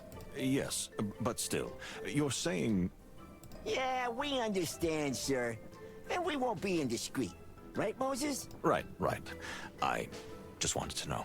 We all have our little family secrets, don't we? Oh, yes, true. All right, I'm not pushing. Yeah, Moses got shut down. Thank you. Still rude. May I ask what's gotten into you, Plato? I love your enthusiasm and the fact that your work comes before everything else. But we're not in the middle of an investigation. Yet. So don't ask someone about something they're clearly uncomfortable talking about. Yeah, boundaries, man. That's a good shout. That's a good shout. But that's our job. Furry heavens, Moses. Let's just focus on the task at hand. Stop seeing everyone as a potential killer. Of course. You're right, Plato. I'll make a note of that. Okay. Interesting. So we've met someone new. This is Artemis Horatius Whisker. But yeah, he's got humble connections in his family. And also there's like a ghost in his head or something. And there's a rumor going around that there's a killer. Which is, yeah. Lots of mysteries. We are on the case. Well, we've just been asked to protect the ambassador dude. Okay, let's go. 2 actions to go before the game moves on. So we just go back, we'll talk to the rabbit and the beaver. And that'll be our 2. They seem to be the only other people we've found so far. Unless people change, like, like half past, you know, different kinds of times. Let's go. Because these doors were locked. Oh no, the elephant lady was here. She seemed pretty cool. Ooh. Shall we talk to her? Okay, we got options. We've got 3 different people to talk to. We've got the elephant lady, the rabbit, and the beaver. Who do we talk to? Where did the idea for the name Ushio for your channel come from? There used to be an anime I really enjoyed called Ushio and Tora. It's really fun. So it did get a modern remake as well. So yeah, it's just a Japanese name. And I used to be a fan of Ushio and Tora anime. So yeah, it has no special meaning. It's just a name. Yeah, we have to choose one person not to talk to. I'm curious about the character we've never met. I do want to talk to the elephant lady. I'm not that worried about the rabbit lady, but I think it would be interesting to talk to her because it would open up the wolf's route. Because the wolf, he's a ladies' man. He's up to some stuff. He's up to some stuff. Oh, we can smell. We can listen. What's going on here? Oh, it's her. We can listen. Interesting. The fragile body and soul, nervous breathing, soft jingling of precious jewels, the friction of silk and fine hair, and a racing heartbeat.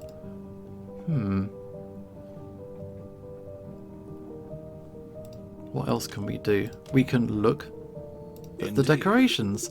A typical representation of the Clawville royal style with a touch of colonial overtones. Tasteful. The wagon itself, however, is rather run down. They certainly don't pay much attention to restoration, as they did with the first wagons. And we can sniff. Well, well. Lots and lots of perfumes try to suppress the original real scent, which is quite subtle and pleasant. It's a pity, but that says something about her, uncertain, even about her own natural scent. I'm kind of a mind I'd like to meet all of the characters at least once. Hang on, have I missed something? There might be more people to talk to, but I'm not quite sure. See. What was Let's that? See. Although barely visible, I couldn't help but notice the tiny and fresh ink stains on the fingertips of her left glove. Left hand. She's left-handed and probably wrote a letter recently with a blue ink fountain pen. Oh. Okay. Oh, here's the map. Oh, here we go. Okay, so this is the beaver. We have not met the beaver. These rooms are locked. We're currently here with the rabbit. Elephant, is it Farney? She's there. No one. We've spoken to him. And we can't access the royal wagon. We can't get to the front of the train. Yeah, so we got one person we can't talk to. Do we talk to the person we've never met before? Or do we strengthen our relationships with people we have met? I quite like Farney. I would quite like to talk to her. Oh, we can instant travel. We can instant travel. Ahem. What is it, Plato? Do you realize you've been staring at her for ages? What, me? Of course not. Don't exaggerate. You know I'm addicted to details. Well, she's got some details I could be addicted to myself. Steady now. Don't be so tasteless, Plato. So what did you observe? Ambassador Mujara is very lucky to have such an assistant. Very meticulous. Clean. I mean, very organized. Yeah, I get it. I don't know what you're implying. Never mind, Moses. Okay, so Moses likes her. Okay, let's listen. Well, well. Her heartbeat is slow, steady, almost melodious. He definitely has a thing for her. He really likes her. She's got intricate face paint. Yeah, it's really cool. Interesting. She hums the tune very softly, almost inaudible. I can't make it out. Let's look. Let's see. Those painted patterns on her skin, are they just on her face? Or, wow, Moses is really into her. Let's keep looking. Yeah, he got it bad. He got it bad. Yeah, he down bad. Well, well. A pleasant looking female, that's for sure. Oh, he likes her. Are we going to sniff her? Interesting. I don't think there's a single drop of chemical on her skin. It's as if the fragrance comes from only natural sources. Well, he can keep sniffing, keep sniffing. Let's see. She has an extremely pleasant scent, not too strong. All natural. Is your avatar your persona?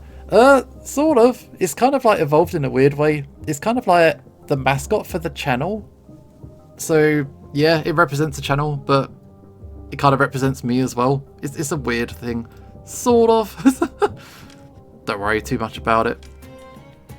Okay, let's talk to her. There's definitely something going on here. Let's talk to her. Miss Fanny, it is a pleasure meeting you again. He really likes her.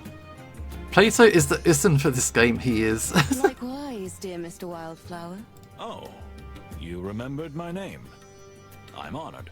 Well, as an ambassador's assistant, I am a prisoner of details. As am I. You see, as a detective, I have to pay attention to the smallest detail at all times. Here we go. I know the feeling. And? What have you observed so far? Well, these guys flirting big time. Well, you're, how shall I say, exceptionally pretty and tidy and... That's so sweet. But that's not what I mean. I mean, what did you observe about the train and the passengers? Oh, of course. Silly me. Great wild ones. Save us. So, yes, a rather odd bunch of people have gathered here. Although we haven't managed to talk to everyone yet. Have you heard the rumor? The rumor? That someone... it's terrible even to say it, but... there are whispers that someone is trying to kill the Stavonian ambassador. Okay, 2 people have said this rumor now. Don't worry, miss. That won't happen. That's why we're here. My character is very deep lore, especially considering how naturally the lore developed. There's lore. Is there? Okay. It's news to me. I don't know. But aren't you putting yourselves in danger? Maybe so, but it's part of the job. Oh, how heroic. Okay, this is where I die. Please, just let me know if you need anything. Anything? Anything? Yeah, this Moses really bad. But shit, Laura, it's crazy. There's no law. She's flirting back, or she might be trying to get information out of him. So she might be playing him, or it might be mutual. We'll have to see. It's a mystery game. Don't trust anyone. Anything, milady. Anything. I will, Moses. I mean, Mr. Wildflower. Oh, first name basis. I see how it is. Okay, we friends. We good friends. Tell me, dear Farney. Ooh. Can we ask you a few pointed questions? You mean that I be interrogated? Not at all. We just like to get a thorough grounding. You know, it's kind of an occupational hazard. In that case, I have no objection. I'm glad to hear it. Well then. Oh, we can do a thing. This will mean that we won't talk to the rabbit. Let's go for it. This is a new function. We've not done this before. A casual conversation can very easily turn into a bloody serious one. I have to listen to the answers and spot if the person I'm questioning is lying or twisting the truth. It won't be easy, especially with such a pleasant subject as Miss Farney. If she's cool, I think she would be a powerful ally. Okay. Ambassador Mudger's pretty assistant, a pleasant and generally very good-natured lady. We don't know much about her, but she seems to keep her hot-tempered boss perfectly in check. Somehow, I feel her getting so friendly is typical suspect option. Okay, how's your journey so far? The ambassador was in a particularly peppery mood this morning. Could it have been the cold? Tell me why you're really here. That's a bit too direct. Observations. The features of her face are subtle, pleasant, relaxed and serene. Her posture shows perfect control, and her every movement is completely planned and controlled. Heartbeat is calm, slow and balanced. I can also hear the friction of her clothes. It's an extremely soft, expensive and well-cared fabric. And her posture shows perfect control. Her every movement is completely planned and controlled. Impressive. So she's a lady who's on top of her game. Let's talk about her boss. The ambassador was in a particularly peppery mood this morning. Could it have been the cold? I've been around since The Pirate's Fate. I've seen the channel grow and change over time. That game was wild. Yeah, they had a lot of visual novel with a lot of weird transformation stuff going on. But yeah, that happened. It's all good. I played the writer's follow-up game. It had like witches and stuff in it, so I did play their follow-up. The game was very wild, yes. So let's talk about her boss, the ambassador. The weather is indeed hard on him. We're from the sweltering Torogo, but the Separ is quite upset about Ambassador Ignat. You mean why he hasn't been escorted in the same way? Not only that, but the mere sight of the Stavonian delegation is deeply shocking and upsetting to him. Which was the follow-up? Oh, what was it called? Was it called Willow something? It had like weird... it was about witches. It was like human characters and stuff. But it was the same writer? It was a different artist, I think. But yeah, I played that one as well. Finally, Exmos is one true pairing. OTP. Interesting. Are there deeper, more personal reasons for the depth of his feelings? Personal? Oh, no, not at all. It's just that Torogo and Stavonia have been in conflict for centuries. This is purely political. That's a liar. That's a liar. I'm calling it now. That's a liar. Okay. Observations.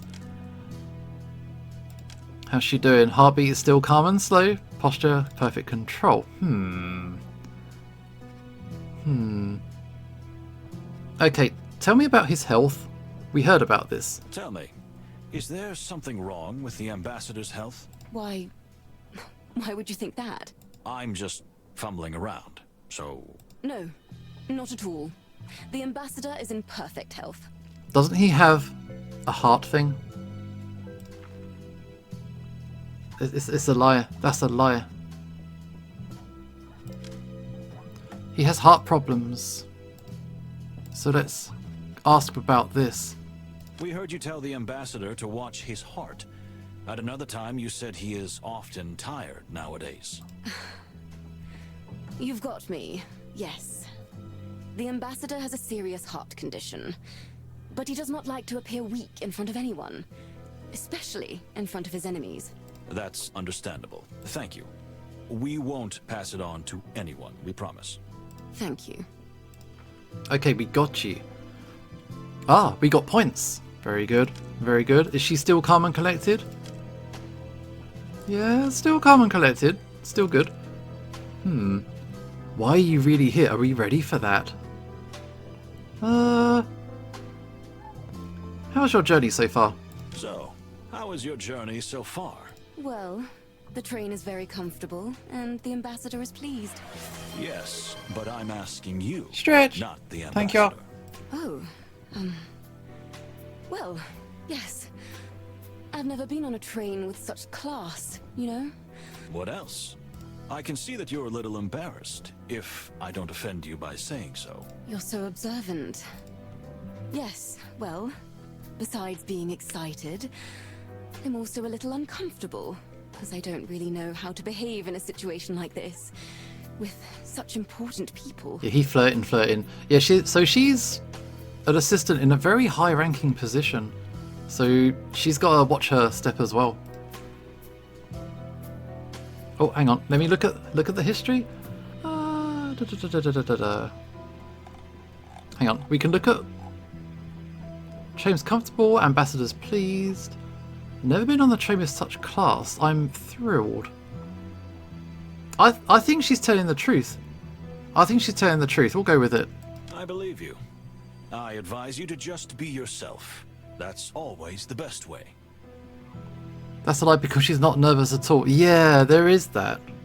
But I've said that we're good with it. Oh, really? I think so myself. Because to say that she's nervous, she would be like displaying like a weakness. So I'm taking that as an admission on her part that she's actually not as perfect as what she puts out. So I'm going to go with it.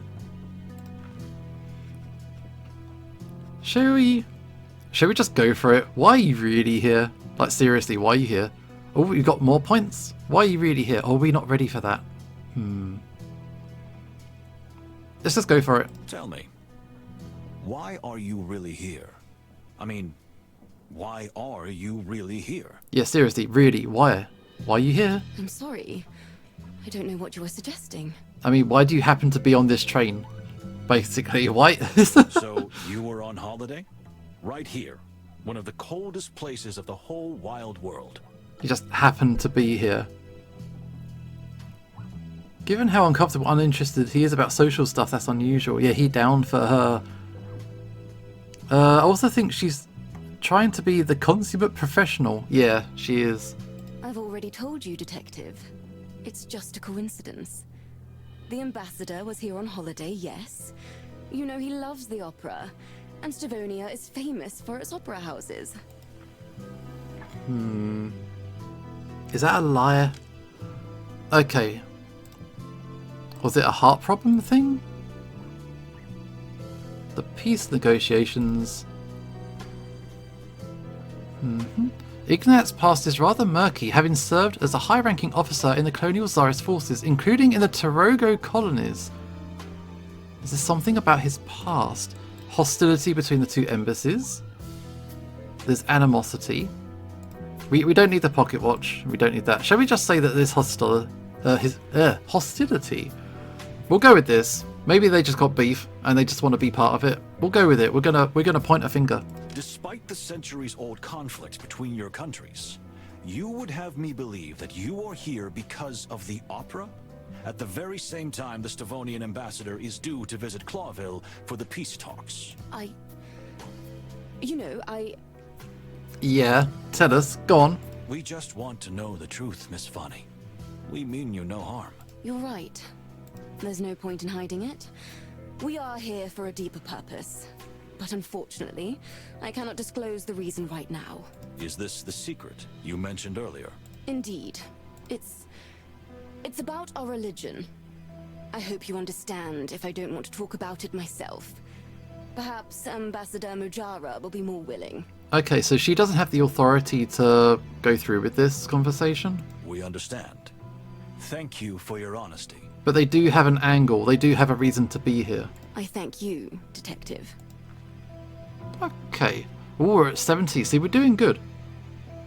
Don't take this the wrong way, but you're wounded? What the hell does that mean? She seems pretty collected. She actually seems really happy with us. Is she wounded? Where did that come from? What? That's weird. So far the game seems well crafted. Yeah, it's very different to the other games in the Chicken Police and the Zips Cafe. But it's pretty smooth, it's nice. What do you think of your fellow passengers? Maybe that one. The wounded questions really throw me off guard. She has no tusks. Is that not just a male thing? Yeah, no wound implications as far as I can see. Was there a murder? There was a murder at the start of the game. But now we've gone back in time to try and work out exactly what's happened. So now we've gone back to the start, we got on the train, and we're just trying to build up and see all the scenarios. What do you think of your fellow passengers? I think this one. What do you think of your fellow passengers? Quite a colourful bunch. But the ones I've met so far have been quite nice. Even the Stavonian delegation? Oh, the female ones do have ones as well. Yeah, I didn't figure that. There's not like an obvious wound. So that question kind of threw me. So far, yes. Even Kunya? You mean the ambassador's daughter? Well, she was a little more cold than she should have been. I can believe that. The mere presence of her chills the room by 2 degrees, doesn't it? As you say, dear detective. Exactly. Okay, so we're shit-talking her now. Okay. What do you think of Ambassador Ignat? What do you think of Ambassador Ignat? That's her boss, isn't it? He is a rather frightening figure. Oh no, it's the He has other a guy. terrible reputation in my country. Just think of the Cannibal Massacre, where thousands perished by the hands of the Stavonians before the Clawville forces liberated the region. I believe that war crime was never proven against the ambassador. That's true. But for the people of Tarogo, there is no question that he was guilty.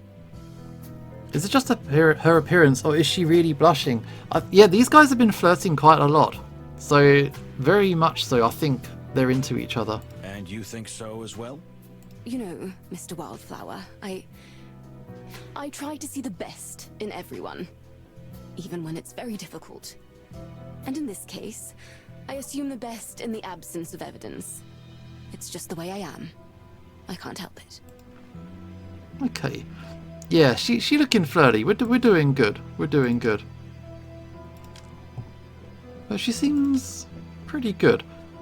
What do you think of Stavonia? Let's keep asking. What do you think of Stavonia? We are taught from an early age that this place is pure evil. You know, because of the shared history between our nations.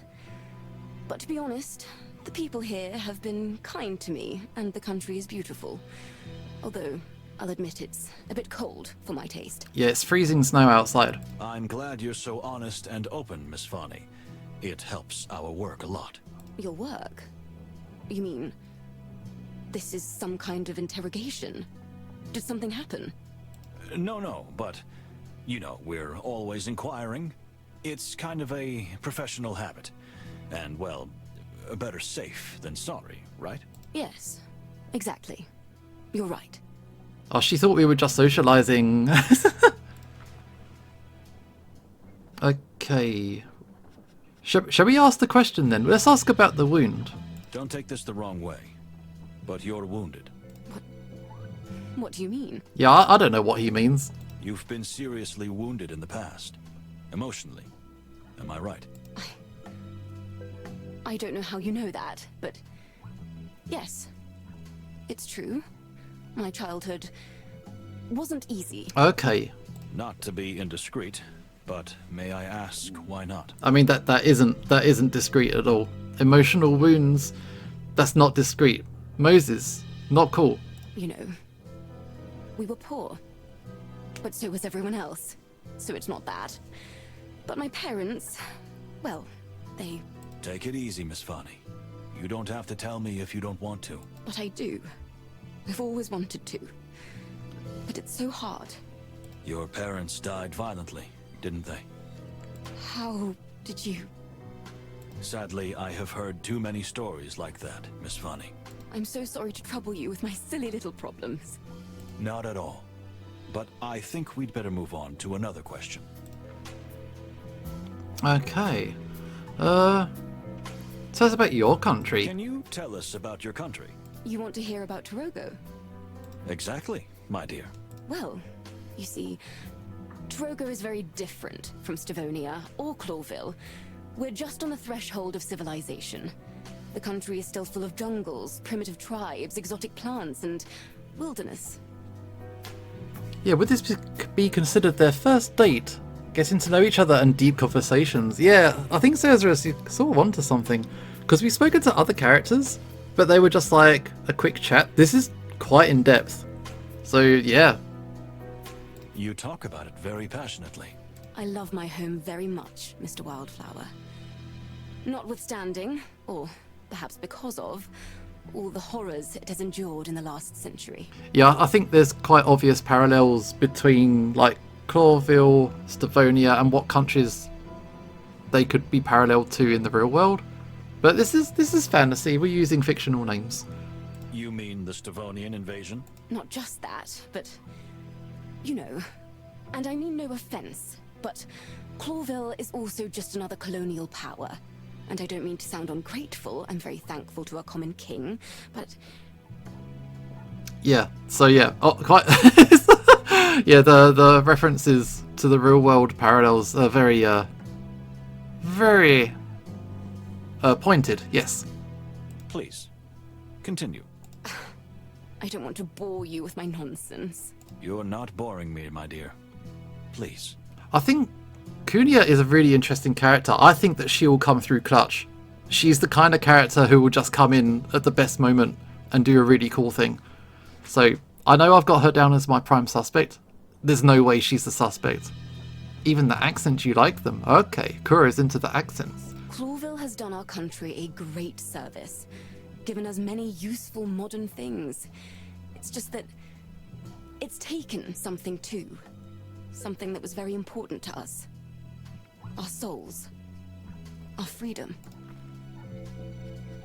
Okay, and we know that she shaves. Yeah, she's apparently not a furry. She's not a furry because she shaves. We didn't want to know, but we know. Yeah, she told us. That was so weird. Okay, what do you think about the peace negotiations? What do you think about the peace negotiations? You're asking me? Yes, you. Not the Separ, but you. I want your opinion. Oh no, the the shaving thing, this was the oh, what was she, a jaguar? So the daughter of the ambassador, she told us that she shaves. This was way back when we were on the train platform. Before we got on the platform, this is a bit of oversharing that she did. It was quite a weird comment. But yes. Yes. Yeah, as Kuro says, yep. Oh, well, you know, I hadn't really thought about it that much. I'm so preoccupied with the ambassador's thoughts and concerns. You almost forgot you have your own, don't you? Yes, exactly. I mean, it sounds very silly, but sort of. Don't worry, I understand. So... I think it's the greatest thing that's happened in the wilderness in decades. Two great powers that have been enemies for centuries finally joining hands and uniting in a common cause. And the Stavonian ambassador? The mere presence of Ambassador Ignat is a symbol.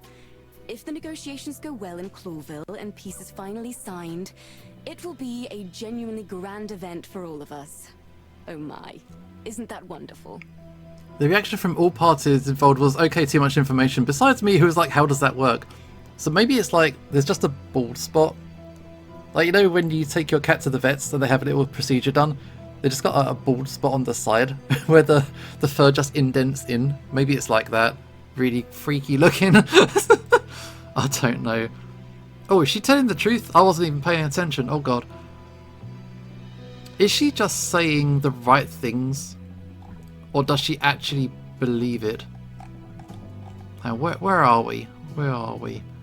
I think it's the greatest thing that's happened in the wilderness in decades. Two great powers that have been enemies for centuries finally joining hands and uniting in a common cause. Isn't it wonderful? Is she... Hang on. What about this? Hostility between the two embassies. Ambassador Ignat is seriously worried that the Torogo embassy is trying to kill him. So he's scared of these people. And he's also got a murky past. Or shall we... We could just believe her. Shall we trust her? I believe you. Okay. Thank you. Darling, this conversation was very useful. Oh, darling. Darling. Okay. Darling. I hope I've been useful, Detective. Please, call me Moses. It would mean a lot. Darling. Right. Yes. I'll try. Moses. Ooh. There you go. How did that go? 4 out of 5. I think I messed up on the last one. I think the last one was different. We got what we wanted and maybe more. This is what I call a perfectly executed interrogation. Pretty happy with that. Okay, we could try again. But we'll stick with it. We'll stick to our guns. Oh my god, just kiss already. Thanks for your generous answers. Not a problem. I'm glad I could help. You can. You can say it. It's rather daunting to be involved in such an interrogation. I wouldn't say it was an interrogation, more of an analytical inquiry. You said the same thing, but in odd words, didn't you? She's already seeing right through you, Moses. See? It's that easy. I get it. Does that mean... I think we're done. Look at this plant. Interesting. Malvaceae hibiconia. A wonderful and extraordinary flower. I wonder why it's kept under a dome like this. It's like Beauty and the Beast. Plato over here like, will you stop flirting? Yeah, they're proper, seriously flirting. So let's have our connections. Our guy has a thing. Love. One-sided? Have toxic. One-sided love. Like that. There we go. Maybe it's poisonous. Yeah.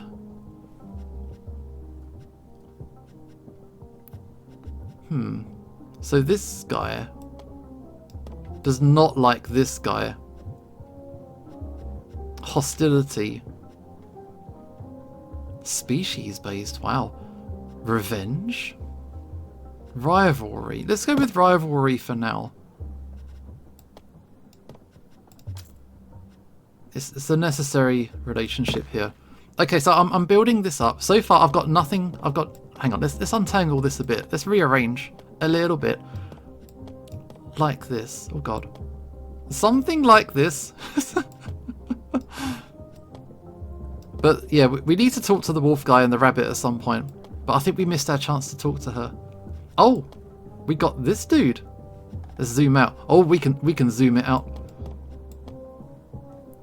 So we don't seem to have any connections for these guys at all at the minute.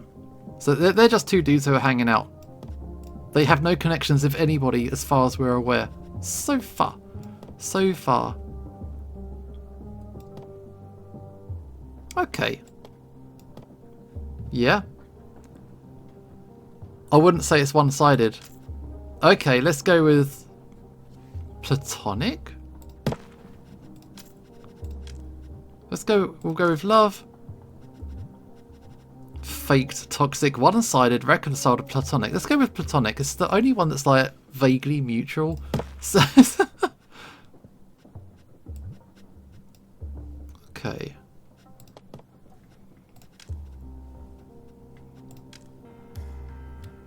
What's in the drawer? We have nothing to do with these for now. Ooh. Okay, we're out of here. One more event to go. Okay, we can talk to the rabbit lady. Shall we talk to the rabbit or mystery beaver? I think rabbit. Because we saw that she had a stain on her glove, we suspect that she's up to something.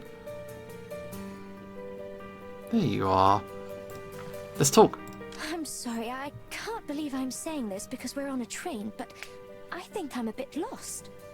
Oh, Kuro thinks revenge is the motivation because of the massacre. Yeah. Yeah. She's a bit lost. She's lying. She's lying. You ain't lost. You're up to something. No. No. Not to worry, Miss Faye. It is indeed a train, but a rather large one. Mystery Beaver would be a good band name. With quite a lot of secrets. Let's hope not. I'm so glad you detectives are here. And why is that? Well, rumor has it the ambassador's about to be assassinated. That's the third person to say this rumor. What? Haven't you heard? Everyone's talking about it. They say someone on the train is trying to kill Ambassador Ignat. Someone's planted this rumor. Although we don't think this will happen. I've heard it more than once, and I'm not even the social type. Okay. Let's talk. Why alone, if I may ask? Isn't Mr. Lupus your partner on this trip? On this trip, and I hope even further, yes. However, you know he's under a lot of pressure lately with our latest picture, and tends to shut himself away for an hour or two. It's his personal downtime. Ah, I see. New picture? Why does it look like she's blushing? She's a movie star, so I think she's just wearing a lot of makeup in this instance. Yeah. Yes, El Wolf. You haven't heard of it? It's been all over the press. The scandalous director, the movie star, and the rising starlet. Which would be me. Oh yeah, I think I've heard of it. How's the filming going? Terribly. The whole production is a mess. The studio's in a frenzy and the director's an animal. And my dear Cassidy isn't at his best. You know, he's a sensitive artist. He needs peace and security and, well, this production is anything but peaceful or safe. The demo for this game came out 2 years ago, just before the release of their last game.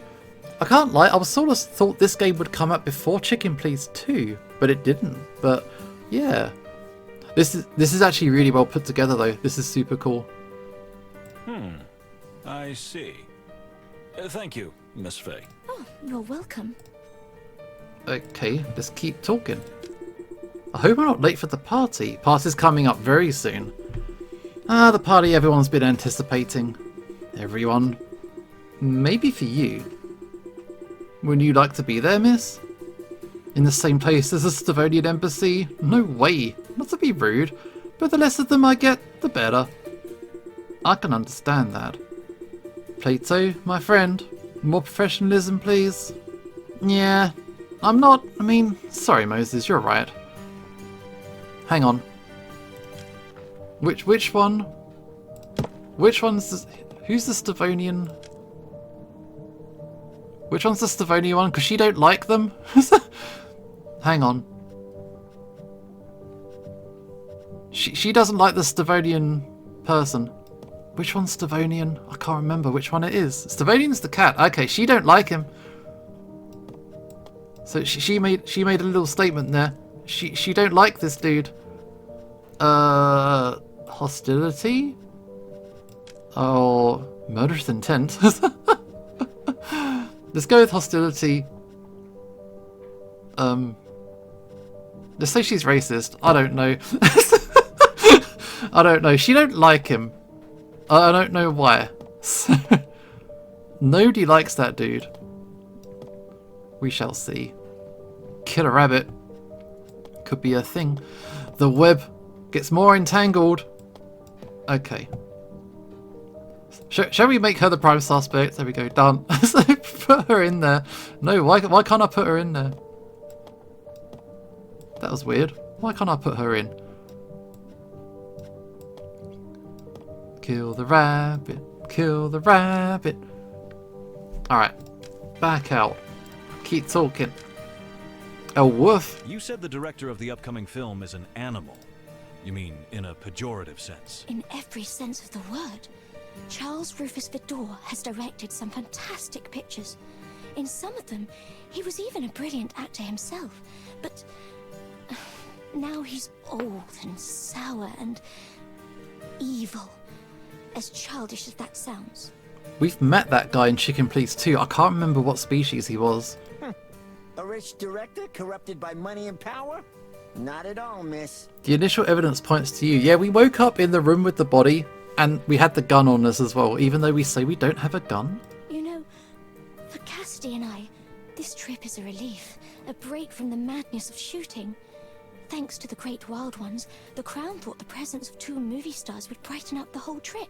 So you're not just here on holiday? Holiday, relaxation, and still a bit of work, yes. I like to think of us as ambassadors for Clawvillian culture. I see. Nice thought. Isn't it? I think so myself. Okay. Lupus, how's your boyfriend doing? Your dear husband. I mean, partner. Behold, the great Moses Wildflower is embarrassed. Don't be ridiculous, Plato. Don't be embarrassed, dear Mr. Wildflower. Cassidy and I aren't married yet, but if all goes well, we'll finally get wed after filming El Wolf. Oh, congratulations. Well, if we can get through that horrible shoot with that beast of a director. Okay, so hang on. Let's have another look at these connections. So their relationship, yeah, it's one-sided.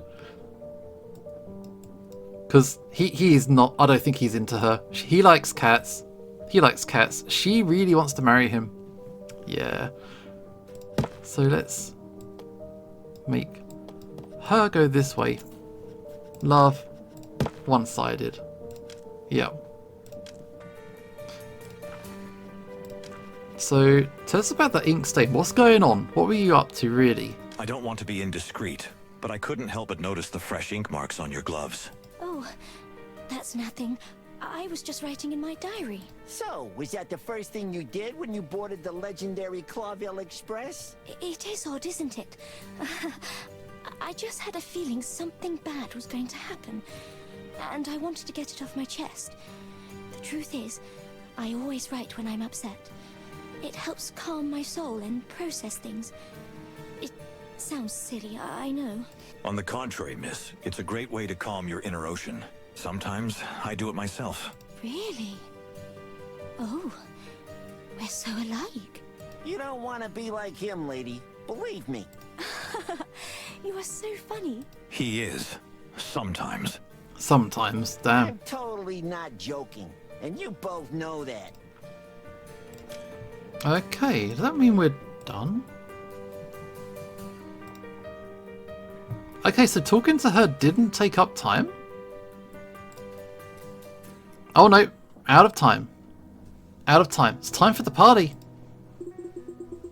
Yeah. Just get it over with. You'll love it, believe me. Think of it as one big sociological experiment. Yeah, but who's the subject? Them? Or is it me? You really are indefensible. You're right, dear friend. Come on, let's go. After all, what could go wrong? As you say, what could go wrong? We haven't met the beaver. And we haven't met the goose. Plato seems a bit aggressive toward Cassandra. Dear passengers, welcome to the Clawville Express. I'm Pierre. I'm the conductor and steward in one person. Feel free to ask me any questions about the journey. Boring! Get to the point already. Yes, well, what we're here for is a noble occasion. The Republic of Stavonia and the colonial empire of Clawville finally make peace. And together they cross the wilderness on the symbolic passage to seal the pact with a signature. Well, I can't wait to see that. Hank. How wonderful it is to be here. Hush, my dear. Oh, yes. Sorry. A special welcome to the representative of the Torogo colonies, Ambassador Mojara. Greetings. And of course, the Stovonian ambassador and his lovely daughter. It's a pleasure. Well, bon. This magnificent train will stop in the wonderful undersea port of Nautica and the mesmerizing cloudy hills of Averia, with our final destination being, of course, the legendary Clawville. Well, without further ado, I'll hand over to Ambassador Ignat to open proceedings. Okay, I didn't realise that this was not a direct journey. We are taking stops on this train. Very well then. It is never easy to unite two such great and mighty powers. But now we can end centuries of hostility by signing a treaty that guarantees peace for the next 20 years as planned. That is why I am here, as are many of you, whoever you might be. Are you talking about me? Here we go. Hank. The party is starting. Dude, what? Who is this guy? Why is he here? Perhaps many of you know that I am not one for word talk, nor am I one for peace. That's for sure. Please, Ambassador, not now. Yet, I am here now because I believe this treaty will benefit both nations greatly. But I have to say, the glorious leaders of Stavonia have given me the authority to decide for myself whether or not to sign the treaty. What impudence! Sir, please. Yeah, Mojara needs to chill out. The goose takes delight in the chaos. No, he is an instigator, says Riss. That's right, he's with the honking. So I warn all of you that even this trip, however symbolic it may be, could have an impact on my decision. Yeah, don't shoot him. Father, please. There is no need to be that arrogant. Fine. So, I hereby officially open this great journey. May this voyage through the wilderness lead us to eternal peace, and so and so. What did he mean by that?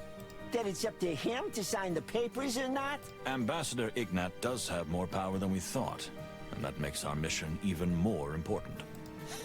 They don't pay me enough for this. I thought we were going on vacation. Plato, my dear friend, no one ever said that. So, if just one single hair falls off the ambassador's back... The peace is dead. And probably us along with it. Great prospects. Indeed. Okay, party time. So all these people. Here's a little tree. This is a really excellent little ornamental tree. If you want to know, it's a... Don't start lecturing me on its scientific name and all that. But I just... Moses, please. You know, if you shared this passion with me, it would make everything so much easier. Well, life's not just a bowl of cherries. Okay, so everybody here, they're hanging around at the other end of the carriage. The vagabond.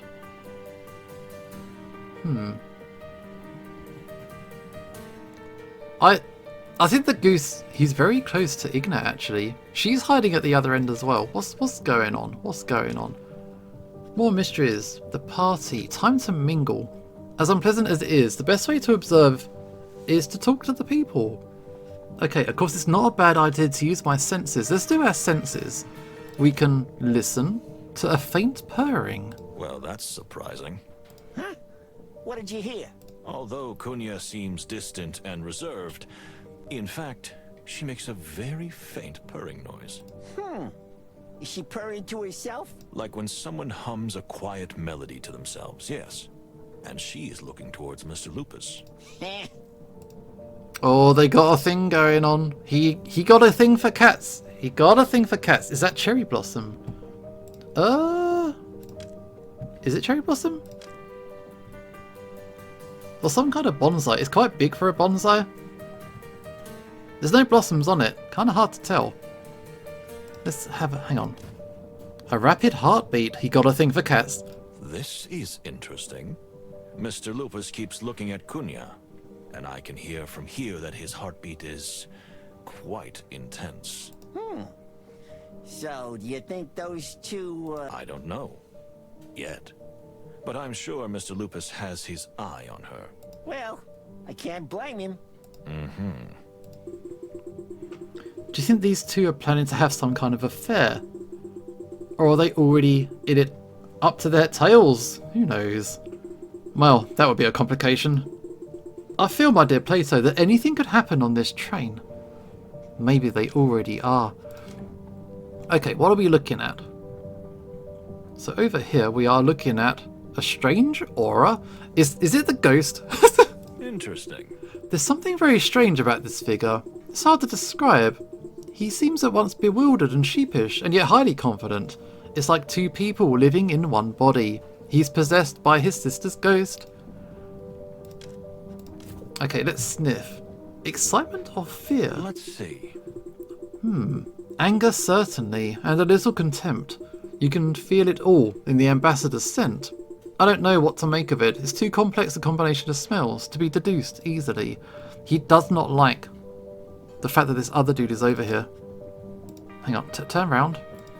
Turn round. There we go. What else are we smelling? A slight smell of sweat. Well, well. Ambassador Ignat's sweating.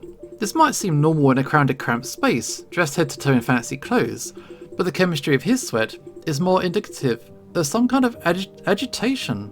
It's like I'm detecting a little fear and confusion. If he... Why is everything in black and white? Sorry, behind me, at the bottom right, you see where my PDF... Oh, my PNG, that's what it's called. PNG, me talking. Behind there, I can choose an icon. There's an icon beneath me that you can't see. If I click on it, I can choose to use my senses, which is smell, sight, and...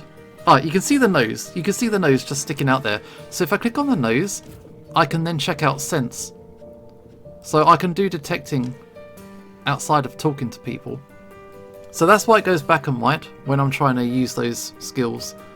I can also go to the bar. And there's Pierre. I think we should talk to the people we've not spoken to before. So we have got a vagabond. Interesting. Basil. Try as I might, I don't know where to put him yet. Let's talk. You really are a terrific fella. I mean, my furry friend. Artemis. Baron Artemis Horatio Whisker. Gesundheit. Oh, and I'm Basil. Basil Pesca at your service. Look, my dear fellow, I think you've had a little too much to drink. Would you mind looking for company elsewhere? Oh, the smell. The smell? Yes. So you can smell it too. Something stinks on this train. And I don't mean the water buffalo. But please, leave us alone. Our furry friends. I don't know. Artemis isn't into it. Gentlemen. Ah, the Star Detectives. Basil seems pretty sharp. He's already mentioned the smell of the other ambassador. Please, sir, stop shouting. Oh, yes, you're right. It's really good to have you here. Before the killing, wink, wink. Seriously? Excuse me? Quiet now. The killer may be among us. What killer? And how much have you had to drink? Among Us mentioned. A lot. And I don't know. All the other way round. One question at a time, please. So, about that killer, who might it be? I'm not a detective. Or am I? Well, in that case, thank you for the warning. Check the vents. Yeah, don't drink so much. We may have to call a doctor on you. Is there even a doctor on board? What if I'm a doctor? Oh, so what's your diagnosis? My diagnosis is that I'm severely dehydrated. Where can I get a drink around here? Where's my spider buddy? Up here? Okay, so he's Basil and drunk. You know, haven't had a drink in years. Not that much anyways, but the atmosphere here is really intoxicating. Or more like toxic.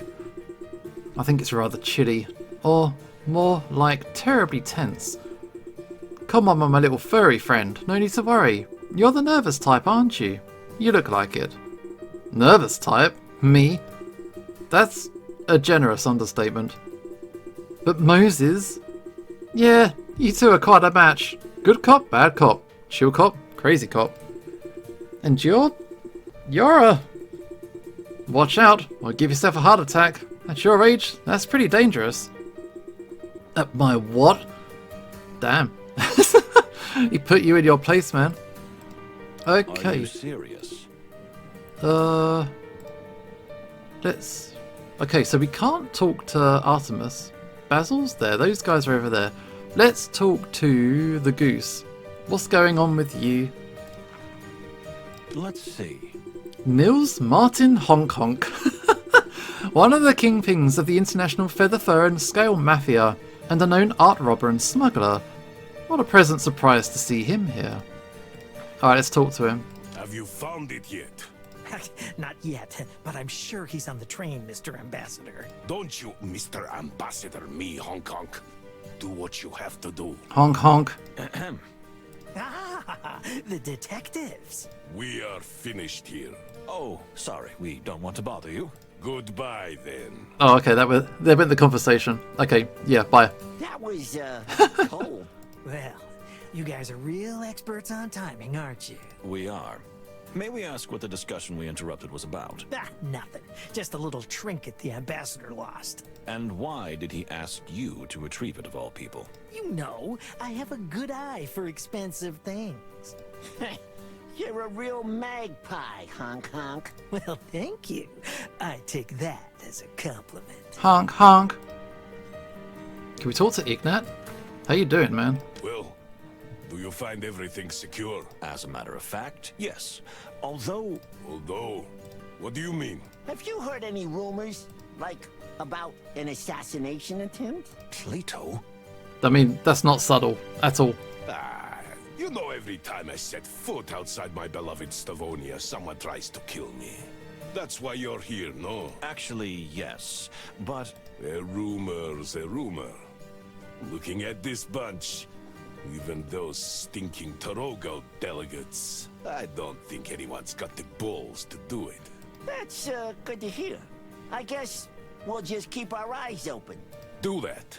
And now, leave me alone. Okay, so that was a business discussion. Business discussion. So Artemis not talking. How about these guys at the back? Well, well. Oh? Let's see. It seems the ambassador's very charming assistant is also here. Can we talk to him? Sir, m'lady. Mr. Wildflower. Ah, the detectives. Enjoying your evening. We were about to ask you the same thing. The service is adequate, although I'm not a fan of chains myself. They upset my stomach. Oh, a pity. But sir, I already told you, there's a special plant. If you crush the leaves... Ah, Farney, I've had enough of the flowers and all your mumbo-jumbo. Yes, sir. Don't call her mumbo-jumbo when she's an elephant, man. That ain't cool. And you two watch very carefully on a night like this, especially when everyone's drinking like a fish. Anything can happen. Doesn't seem to like us. Nah, he's a bit of a socialite. Yeah, he's a bit rude. Thanks for the warning, Ambassador. We'll be watching. Right, now, leave me alone. Yeah, he doesn't want to talk to common folk like us. Listen. We better not disturb him now. He's not in a very good mood. My dear, I couldn't help noticing that you mentioned some kind of medicinal herb to the ambassador. Oh, yes. It's a hobby of mine. I love strange plants, and I've been making medicines from them since I was a little girl. Mostly in the form of teas. That is very exciting. I'm a big plant enthusiast myself. I often say I get on better with plants than with animals. Oh, really? How delightful. Wow, the flirting continues. You know, it just... Oh my god, he's in love. He so is. He so is. It's cute, really. Myself. It is very cute. She's... I don't know. Is she just going to betray him? That's how most love things go in murder mysteries. For all that's furry and shaggy. I think I'm gonna throw up. Oh, you're not feeling sick, are you? You know, there's an amazing flower that's only found in the Averian Highlands. No, I'm fine. But thank you. Dear Fanny, could you tell me about the strange plant you and the ambassador brought with you? You know, the one kept under the glass. Oh, of course. You mean the Mulvaki hippoconia, also known as... Golden dew, or the chameleon flower. Oh, yes, indeed. Oh, you really are an expert on flowers. Indeed I am. You know, dear Mr. Moses, this flower has certain properties that even the textbooks don't reveal. Oh. Really? Don't make me tingle. Oh. Please, tell me more. This flirting too hot for me. This. If you don't mind me asking, maybe I could show you more? Oh shit. The calm, quiet type have a love interest in actually pursuing it. It's a nice change. Yeah, quite early on actually. This isn't something that's developed as the game's gone on. It's pretty much an instant thing. You mean in your compartment? Look at Plato's face. Look at Plato's face. Well, yes. In my compartment shared with the ambassador. But as you can see, he's quite busy at the moment. Oh, sizzling. Yeah, busy looking out the window and avoiding everyone. In that case, I would be honored. And no, I don't mind. I am delighted, dear Mr. Moses. Likewise, my dear. For the love of the great wild ones. Please, Mr. Palladius, come join us. I assure you, you'll find out some very interesting things about the rarest of all orchids. Yes, my dear fellow, don't be shy. No. I really don't want to be a burden. You really deserve each other. I mean, professionally. I mean, flower-wise. As you wish. Oh, well. You didn't seem to mind that much. I beg your pardon? Nothing. I'm going to take a look around with Plato. Unfortunately, we have to mingle for a while, but I'll be right back to escort you to your compartment. Yeah, he doesn't want to be a third wheel, yeah. Yeah, no, they're totally into each other. Yeah, hopefully it's good. Hopefully it won't be a plot twist. That'd be wonderful. Excellent. Let's go, Plato. Okay, we've spoken to everybody on this side of the carriage. Let's swing it around. We could talk to Cassandra. Or... yeah, we can't talk to anybody else. Let's talk to Cassandra. Calm down, darling. No one is killing anyone. Everybody is talking about this this murder rumor. Easy for you to say, Cassidy. but I can feel it in my bones that there's going to be trouble. You always feel that way, darling. And we always get in trouble. Well, there's some truth in that, but still. Why doesn't anybody ever believe me? Am I cursed? Madam? Sir? Ah, the good detectives couldn't have come at a better time. How's that? I think we can go to the bar, so I think we're going to get a chance to talk to her in a minute. Please reassure Cassandra that nothing bad will happen on our trip. Welcome back. How are the convos? Yeah, you missed. There's some heavy flirting going on between Farney and Moses. Yeah. He's been invited back to her apartment. They want to look at the flowers. Lots more flirting. Well, we'll do our best to make sure it doesn't, but promises are hard to make. Come on, Moses. It's just a few days' ride. It'll be fine. I'm so glad you said that. We'll be on watch, Miss Faye. Yep, so Ignat's still alive. We spoke to Hong Kong. He's yeah, he likes to steal stuff. Basil is like a drunk dude. But he seems pretty sharp. He seems to know things. These guys are hiding over here. So they're fine. We got more. Yeah, so we finally met Basil Pesca. He's a wombat. I thought he was a beaver. My mistake. He's a wombat. We're not even sure that's his real name. Claims to be a guidebook author, but he seems more like a simple vagabond. But he knows something about almost everyone on the train, which makes him not only interesting and quite useful, but also suspicious. And then we got Nils Martin Hong Kong. Here, Goose. He's the kind of criminal who doesn't even try to hide what he does for a living. Okay, he claims to be an antiques and art dealer, but everybody knows he's a smuggler and a central figure in the Clawville black market.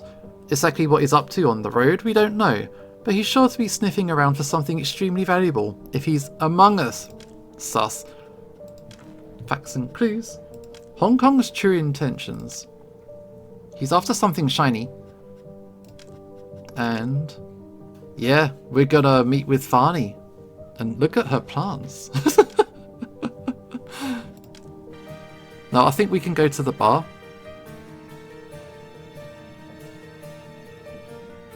Drunkle Beaver. Can you talk to Pierre? Yeah, we're gonna try. We can actually leave the wagon. Hang on. There's Pierre. And there's Cunha. Hello. Madam, if you don't mind me asking, how come you're just by yourself? With whom else do you think I might mingle here? I just want to see Clawville. And this ridiculous trip with the peace negotiations. I care little. You don't mind your father being in the history books? He's been in many books.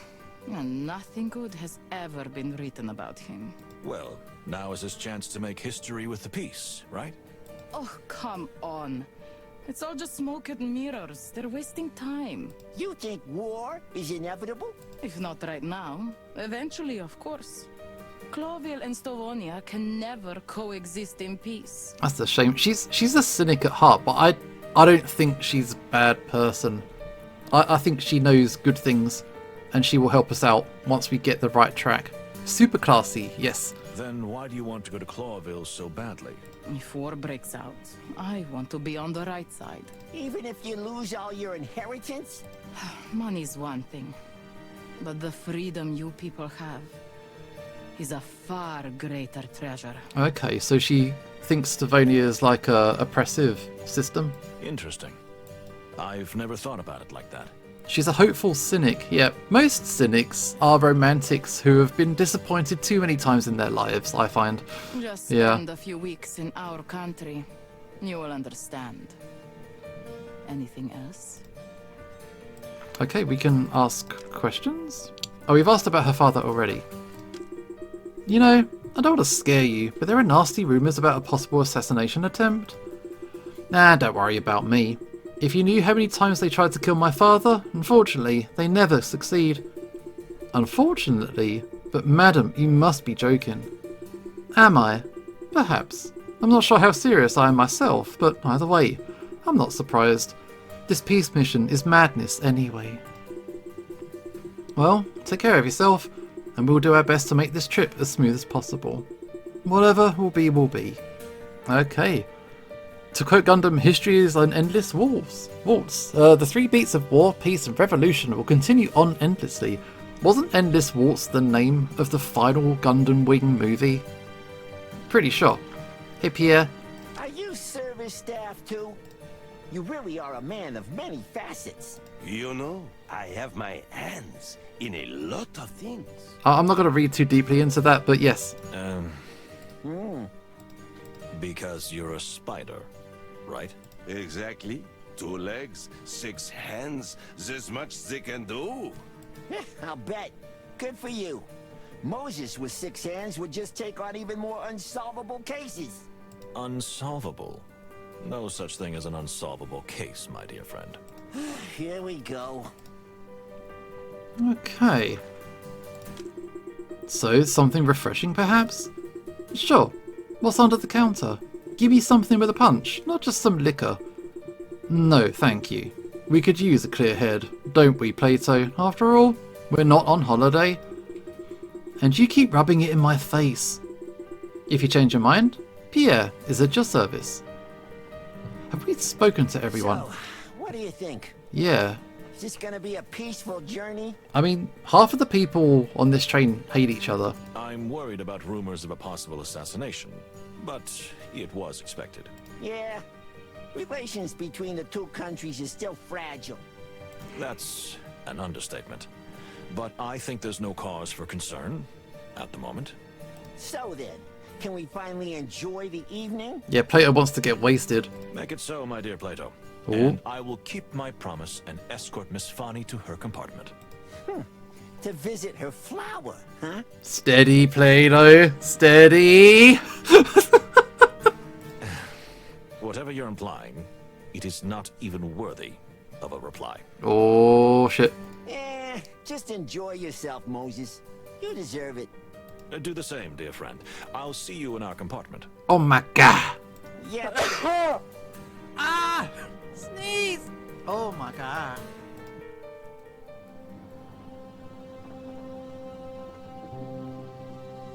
Oh, Plato drunk? Oh, someone snuck past him. You missed it. Who was that?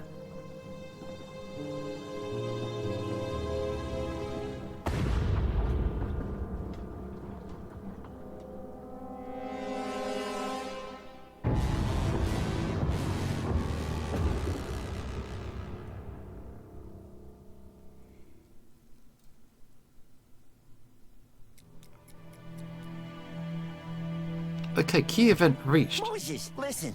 It couldn't be you. That's madness. Okay, so we're back to the murder. Yeah, back to the murder. We cannot rule out the possibility. What? You suspect yourself? Not a bit, my dear friend, but until I can prove otherwise, I can't rule out the possibility. This is insanity. No, it's perfectly logical, Plato. I don't remember what happened last night, so anything could have happened. You must remember something. So, what the fluffy hell happened? Wait, that's it? This is all we have to work with? Oh, wow. Okay. Okay. What happened? After I left Miss Fani's room, I went to the corridor to clear my head. I saw Lupus and Cunha talking, then they disappeared. The Baron was there too. Other uses for the flower. Yeah, there's a chance that the flower they went to investigate might have some kind of special property. I stayed in the hallway to catch my breath when a shadow fell over me. I felt strangely dizzy. And before I could turn around, everything went dark. Do you think somebody knocked you down? Well, because Moses wanted to flirt more. So, is Fani now under suspicion? I don't know. The truth is, I'm still a little dizzy. But I don't feel hurt. So if he's not been hurt, it's like a poison or something? Strange. So what now? We need to talk to all the passengers on the train while the experience is still fresh. If someone has manipulated the scene, or me, we must act quickly. Because if we don't finish in time... And the train arrives at Clawville station... Then the peace talks are ruined. And if it turns out that 2 Clawville police officers are the prime suspects... War could break out. could. It surely would. And we can't let that happen. Then what are we waiting for? The game is afoot, dear Plato. I have a feeling that this day has some interesting surprises in store. So we're not on holiday after all. No one ever said so. Okay. Everyone was there. All the people on the train were on edge, waiting for me to say something. Maybe some were waiting for me to confess to the murder.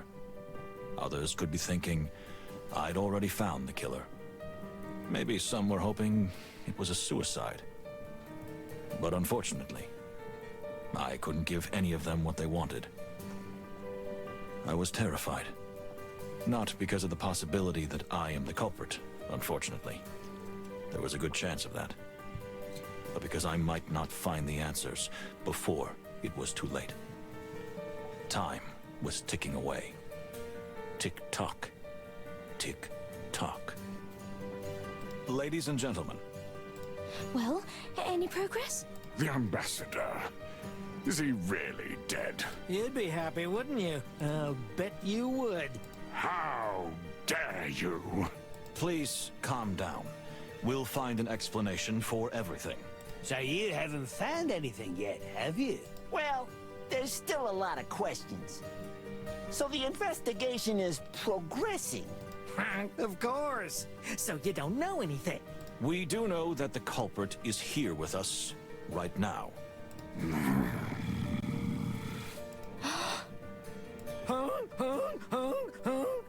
Honk.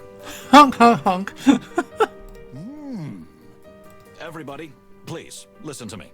Did I do it? Perhaps. Unfortunately, I have no memory of it. But I can assure you that whether I did it or not, I will catch the culprit with my loyal partner Plato. You have my word of honor. You may think, why should we let the prime suspect roam free? And you'd be right. Couldn't be Pierre. Oh, we shall see. But from my observation so far, almost everyone on this train would have had some motive to commit this hideous act. I was at the scene, but so far, that doesn't prove anything. And since no one on this train can get to the bottom of a case like this, except me and my partner, there is no logical choice but to let us pursue this investigation. We only have a few days before the train reaches Clawville. If we don't find out what happened by then, the peace will never be made. And war may break out. So I ask you, even if you don't believe me, to trust in the professionalism of the Clawville police, and of course in my dear partner Plato, who I ask to be more than just my partner this time, but to watch my every move. Because at this very moment, I do not know if I can trust myself or not. Moses, what are we gonna do now? We need to interview as many passengers as we can. Finally seems too perfect for Moses. Her boss has a clear grudge. Yeah, there's something going on, especially with that plant. I think the plant's very suspicious. But the clock's ticking. Indeed, my friend. I figure we can probably interview 4 of them before fatigue overrides the shock of the ambassador's death. Or before the killer can come up with a viable alibi. That's an important consideration too. However, before you start asking questions, remember to use your animal instincts. Good tip, Plato. You're very much in your element.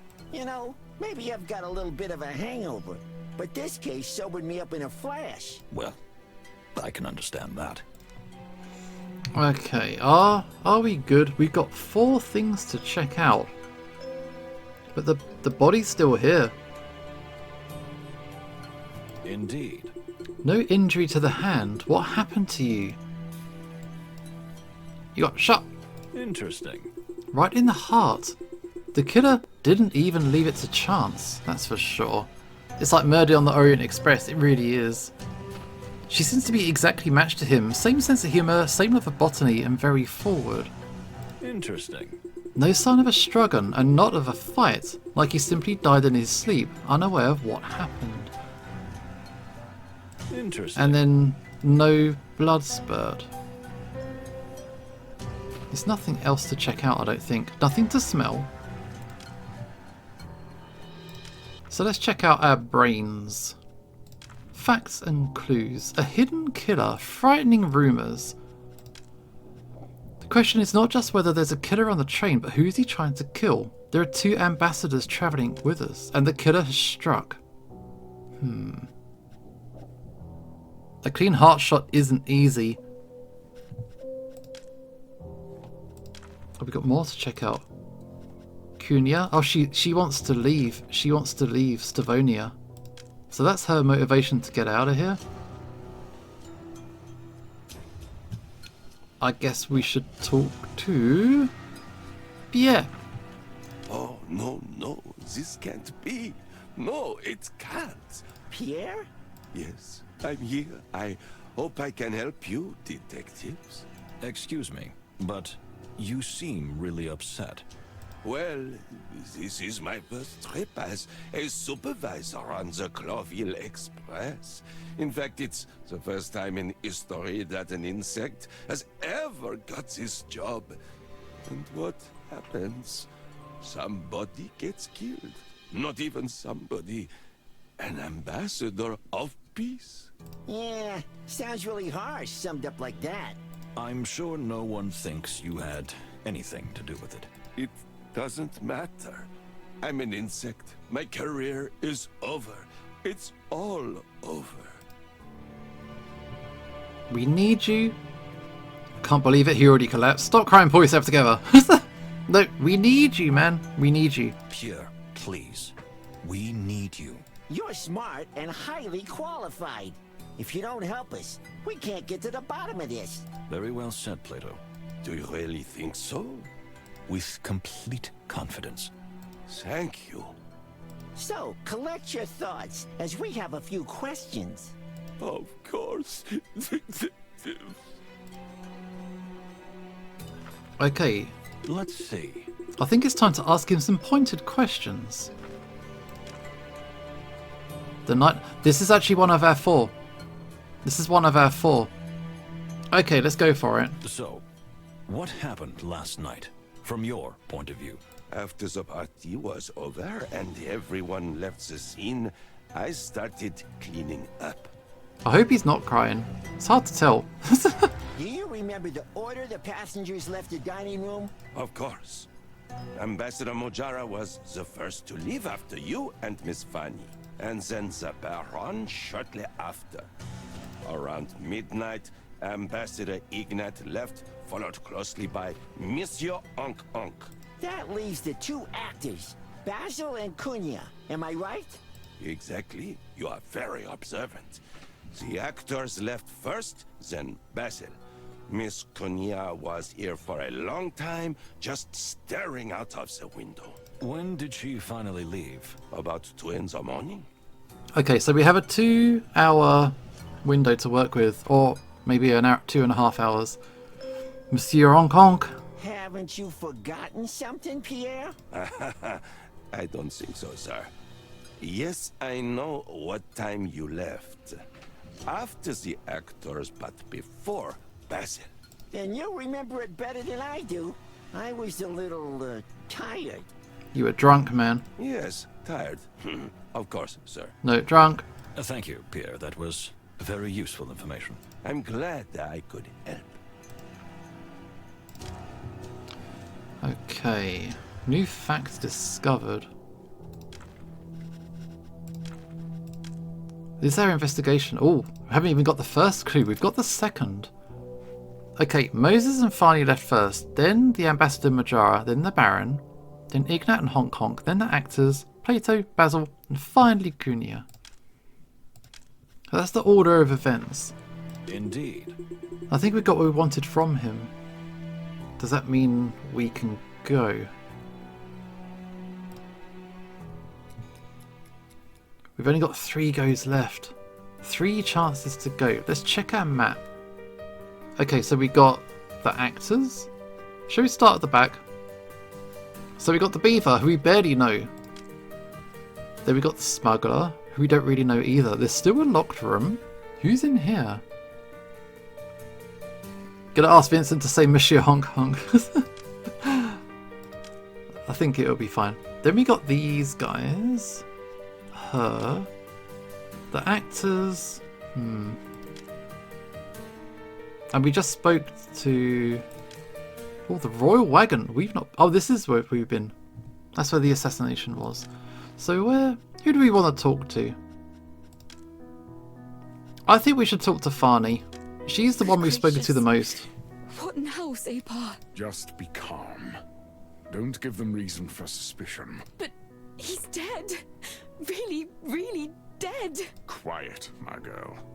We keep our heads down and we'll all reach our destination alive and in peace. Yes, Separ. Ah, the detectives. Perfect timing. Dude's being suspicious. There's Farney. So, my dear, I must ask you how you remember things. You see, we came to your compartment together, but something happened to me later, so everything is blurry afterwards. Do you think you were knocked out? Or sedated? I wanted to ask you the same thing. You're quite an expert on medicinal herbs, aren't you? I am. As you know, I've been interested in these things since I was a little girl. Do you have all the ingredients for mixing medicines now? I carry everything I need with me all the time, in case Separ needs something. Is there anything missing? No, I don't think so. I mean, I haven't noticed, but if you'd like, you can check yourself. Thank you. We'll take a look. Okay, let's have a look. So let's look at the plant. The drawer. Let's see. There doesn't seem to be anything missing here. And the plant's still here. It's not been used. Well, well. Must be precious to the ambassador. Indeed. Just let me know if I can help you more. Thanks. Okay. Question mark. This one will take time. The night of the murder? Or we could talk to Mujra a bit more. Do you know anything? Have you caught the killer yet? Wait, so you don't think Moses is the culprit? How can you even say that? Well, I'm not that sure. But I don't think he had any reason to kill the ambassador. Then what do you think? Who would have a motive? We certainly have. I suppose that's what you're thinking, right? After all, centuries of international discord and fairly recent wounds have poisoned the relationship between Tarogo and Stavonia. I can't argue with that. So, we are suspects? Everyone is a suspect. Everyone. No one is a suspect yet. No, everyone. Which means everyone is. There we go. Plato knows. Yes. We can't rule anything out. In the meantime, I'd like to ask you to stay calm, keep your eyes open, and, if possible, stay in your compartment until we know more. So, are we under house arrest? Only for a short time. More like carriage arrest. With everyone roaming free on the train, we can't conduct a proper investigation. That sounds reasonable. We'll stay put as you ask. Thank you. I appreciate that. Yeah, good shout, Brifnoff. Let's check out. Okay, so there's nothing to smell. There's nothing to see. But there's something to listen to. Heartbeats. A rapid heartbeat. Let's see. And rather messy and irregular. I suspect fluctuating blood pressure and a higher pulse. Could it be guilt or fear or something else entirely? We know he has heart trouble. About Farney. Interesting. She hums the tune very softly, almost inaudible. Can't make it out. She's chill? She's chill about the situation?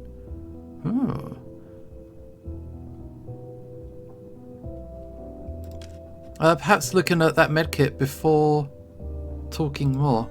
Oh, hang on. Something else to listen to. Interesting. Hang on. Interesting. Miss Farney said the ambassador has a serious heart condition. It's rapid and irregular, which could even be fatal. I hope not. Interesting. Okay, so that's all of our senses. Getting into this. No, it's cool. The medkit. Where was the medkit? Hang on. Anything on the ceiling? Nothing on the ceiling. What's this? Weird painting. What? Rather interesting painting. This new wave art's too sublime for me. Okay, so weird art. I didn't see that before. What's here? Fading wilderness. Well, well. Stavonia, ancient wild country. They say wild animals still live in its vast untamed forests. She said she hadn't checked her medical kit. Yeah, if I hit at the top left, the magnifying glass button, I get little icons on the things I can and can't check. And I don't think I can check anything else. There's the drawer, there's the plant. So I don't think I can check her medical supplies. Nothing else to talk to. Indeed. I think it's time to ask the ambassador a few questions. Okay. Question time. Early leave. I heard you were the first to leave the party, after Fanny and me. Indeed. And I saw the two of you talking outside the compartment. That's right. I saw you too. Then we're clear. Can you tell us what you did after you entered the compartment? What I do every night. I drank the tea Farney had prepared for me. Oh, suspicious. What was in the tea? I'm suspicious of everyone. Is it some kind of sleeping aid? It's more for digestion and proper vascular function. So it wasn't medicine. I see. And then? I tried looking in the drawer. I think it was okay. Then I went to bed. The last thing I heard was you coming in and Miss Farney whittling on about some kind of flower. Yes, I see. Makes sense. Thank you for your answer. Okay, we'll go back quickly. We'll just double check the drawer.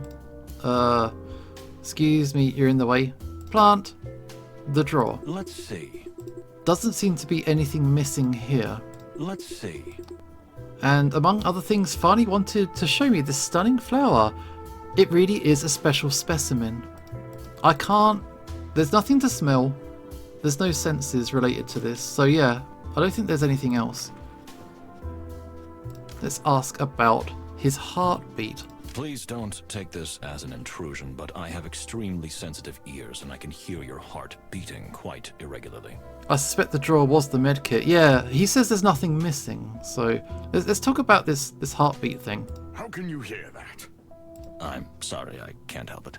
I get it. Fox instincts, right? What can we do against them? Well, yes, I'm quite upset. And my heart's not what it used to be. I have to watch out for it. The ambassador is indeed suffering from a weak heart, so he has to be careful not to upset himself. But still, the Separ is stronger than ever. Fights... well, yes. I dare to hope. If you don't mind, an age-old enemy of yours has died. How does that affect you? You'd think I'd be happy, wouldn't you? Nothing could be further from the truth. How's that? I thought you'd be bursting with joy. Maybe part of me feels that way, yes. A part that I've had to suppress since I was young, because of my rank as a Separ. It's my emotional self, which would have wrenched that animal's neck if it could. But my rational self is just upset and afraid. Would you care to elaborate? I'm afraid because as much of a monster as Ambassador Ignat was, he was a beacon of peace. A peace that now I fear can never be achieved. Unless we find out who did it and why, right? I believe that even that will not be enough to stop this chain of events. Okay, I think we're done in here. Alright, let's go. Which means... Oh no, I thought we were down on time. Hang on. Have we got more to do? Did we get everything? Oh, Night of the Murder. Here we go. Here we go. This is what we wanted. Can you think back to the evening, my dear? You don't remember it at all. Did I not leave a deep impression on you? What? No, that's not what I mean. No, it's the drugs. He got drugged. He got hit with some sedation or something. Here we go. I just want to hear everything from your mouth. Well, after we came here, we talked a lot about plants. Yes, I definitely remember that. Then, when you were leaving, we walked to my door, where we talked some more and said goodbye. And you headed back to your compartment. Exactly. I have memories up to that point. I'm sorry if I can't tell you more. After you left, I was getting ready for bed, and then I heard the bang. And we all know the rest. Yes. Thank you for your answers, dear. So basically, we learned nothing. We learned nothing. Okay. 2 events to go. Check the hall outside the room. Yeah, I don't think there's much going on. The fact that you can fast travel between the halls, I don't think we'll find much randomly in the hallways. We can walk around, we can walk through.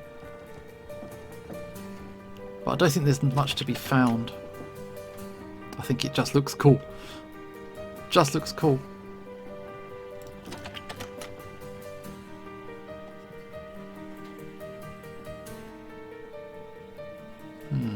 I meant sounds. Yeah, at the bottom right, I get an indication if there's anything that I can do, like the little exclamation mark, and nothing's coming up. There's nothing going on. So nothing currently. That room's locked. So let's fast travel. Is there someone we want to talk to? Should we stick with people we already know?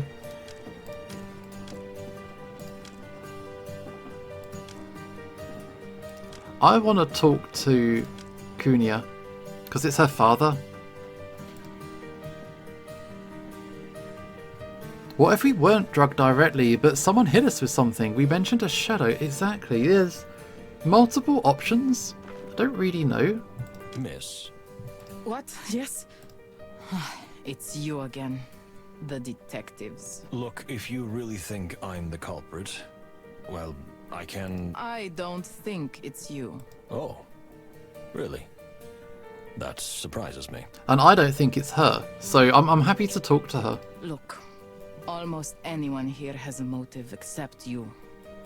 Even me. In fact, especially me. If he was hit, wouldn't he notice a wound or something? He did say he didn't feel any pain or discomfort, which does imply that he got drugged or sedated or something of that kind. So it's not clear. If she wanted her father dead, he'd be dead long ago. Yeah, it's true. You must be exaggerating, miss. Not a bit. So, are you ready to answer some questions? Of course, but can you wait just a few moments while I gather my thoughts? Wasn't there a shadow in the cutscene? So sudden. Yeah, there was a shadow. There was a shadow. Fortunately, we didn't spend much time here. Okay, as you say, Plato, we still have time to ask around before we return here to Kunia. Let's go. So if I look at my brains and my connections, we've got Honk Honk. Honk Honk knows this guy. Corporation? Workplace. And then we got Drunk Dude. Are these guys acquaintances? Corporation? I don't know. Let's say brotherly. Why not? And then our spider guy is completely neutral? This seems difficult to believe.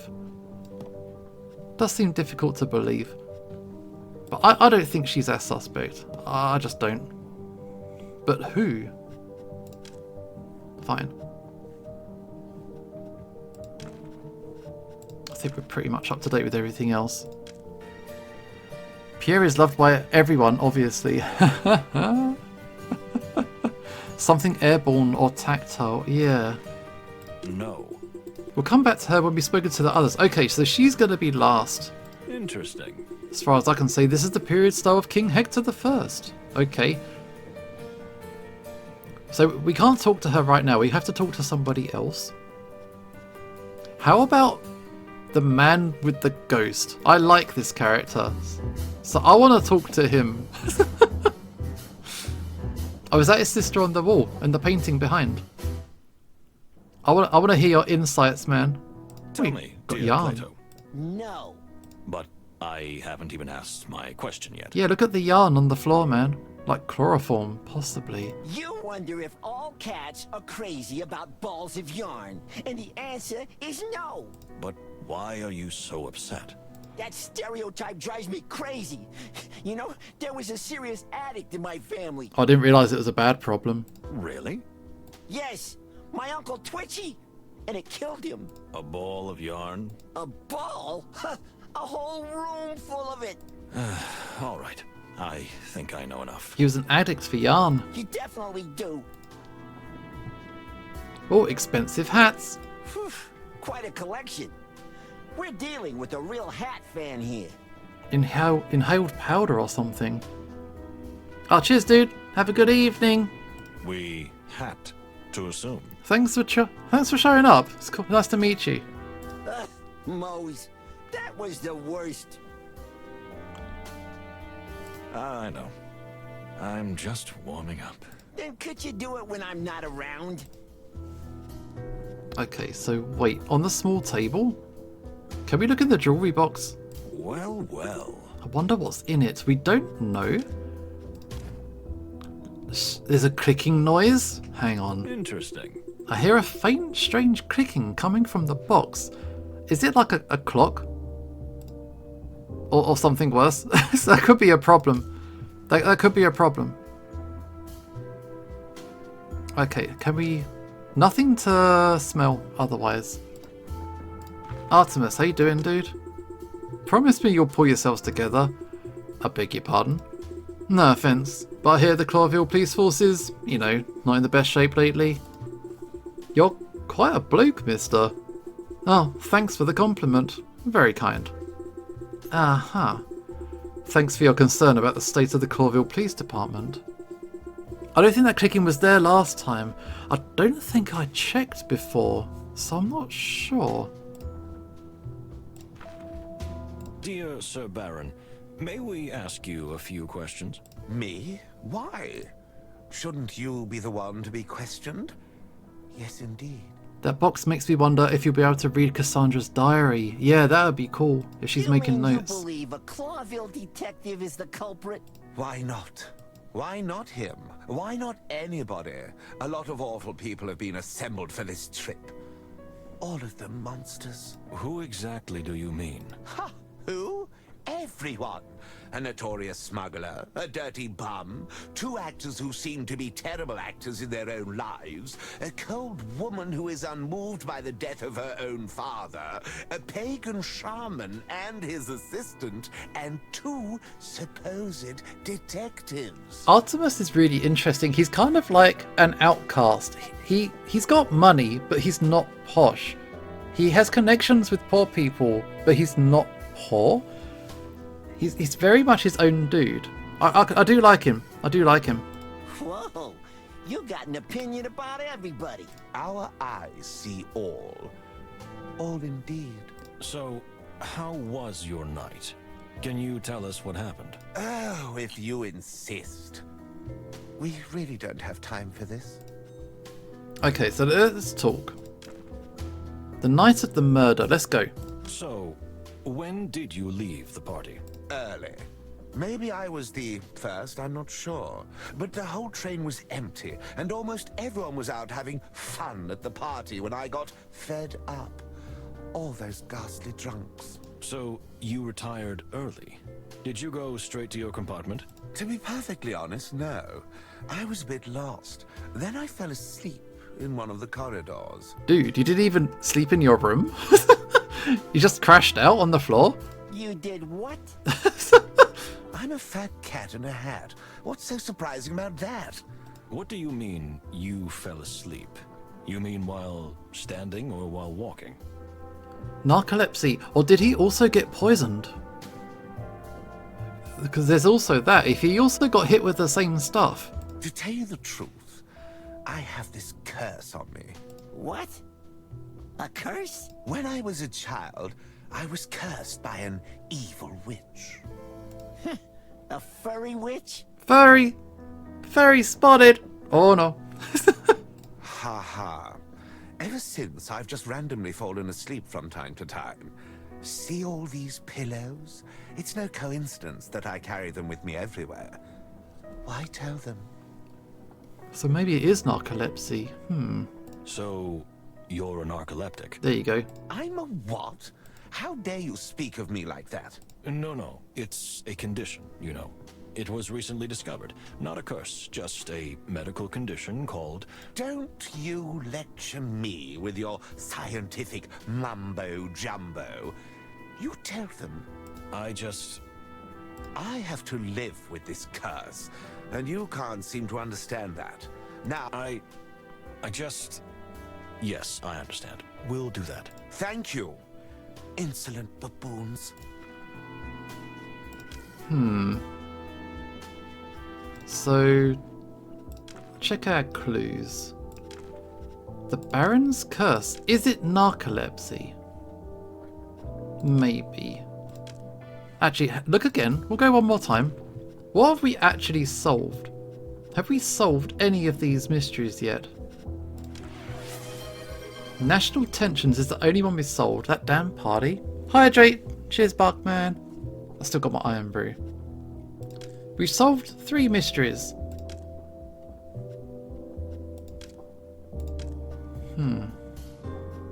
Yeah, let's go. One more thing to go. I think talk to the daughter. I think it just makes sense. We've barely spoken to the wolf. We haven't spoken to the wombat one time. Okay, we're back here. Are you ready to talk? No. Okay, no. Which means we got a free one. I read a book series with a narcoleptic in it previously. Yeah, you just crash out. It's a bit of a scary thing, because you could be driving or any kind of thing. Who should we talk to?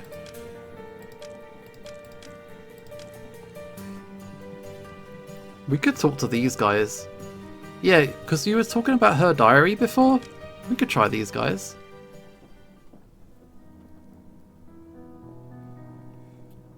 Yeah, you wouldn't be driving. No way. I don't think you could. Our cat friend seems to have a possible combination of narcolepsy and a schizoaffective disorder. It's illegal to do so. There could be that too. What's on the nightstand? Why is there's a gun? Hang on. A gun in an open drawer on the night of a murder. Well, that's more than suspicious. Oh, there's nothing suspicious about it, officers. I've been carrying a gun since I was 16. And yes, before you ask, I have a permit. You always know what to say, don't you? It's my profession, my forthright friend. I mean, something like that. But I learned from my late father, a gun is a man's best friend. He must have been quite a character, your dad. Was he a politician? No, but he did like to steal from others. Oh, he was a thief. Tell me, Mr. Lupus, are you an experienced marksman? Me? Oh, no, to be honest, I've never pulled a trigger in my life. But better to be safe than sorry, eh? His tail's wagging. He seems happy. Quite. Do you mind if we examine the gun?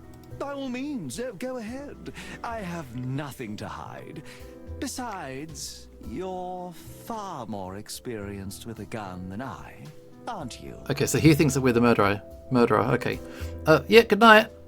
Cheers.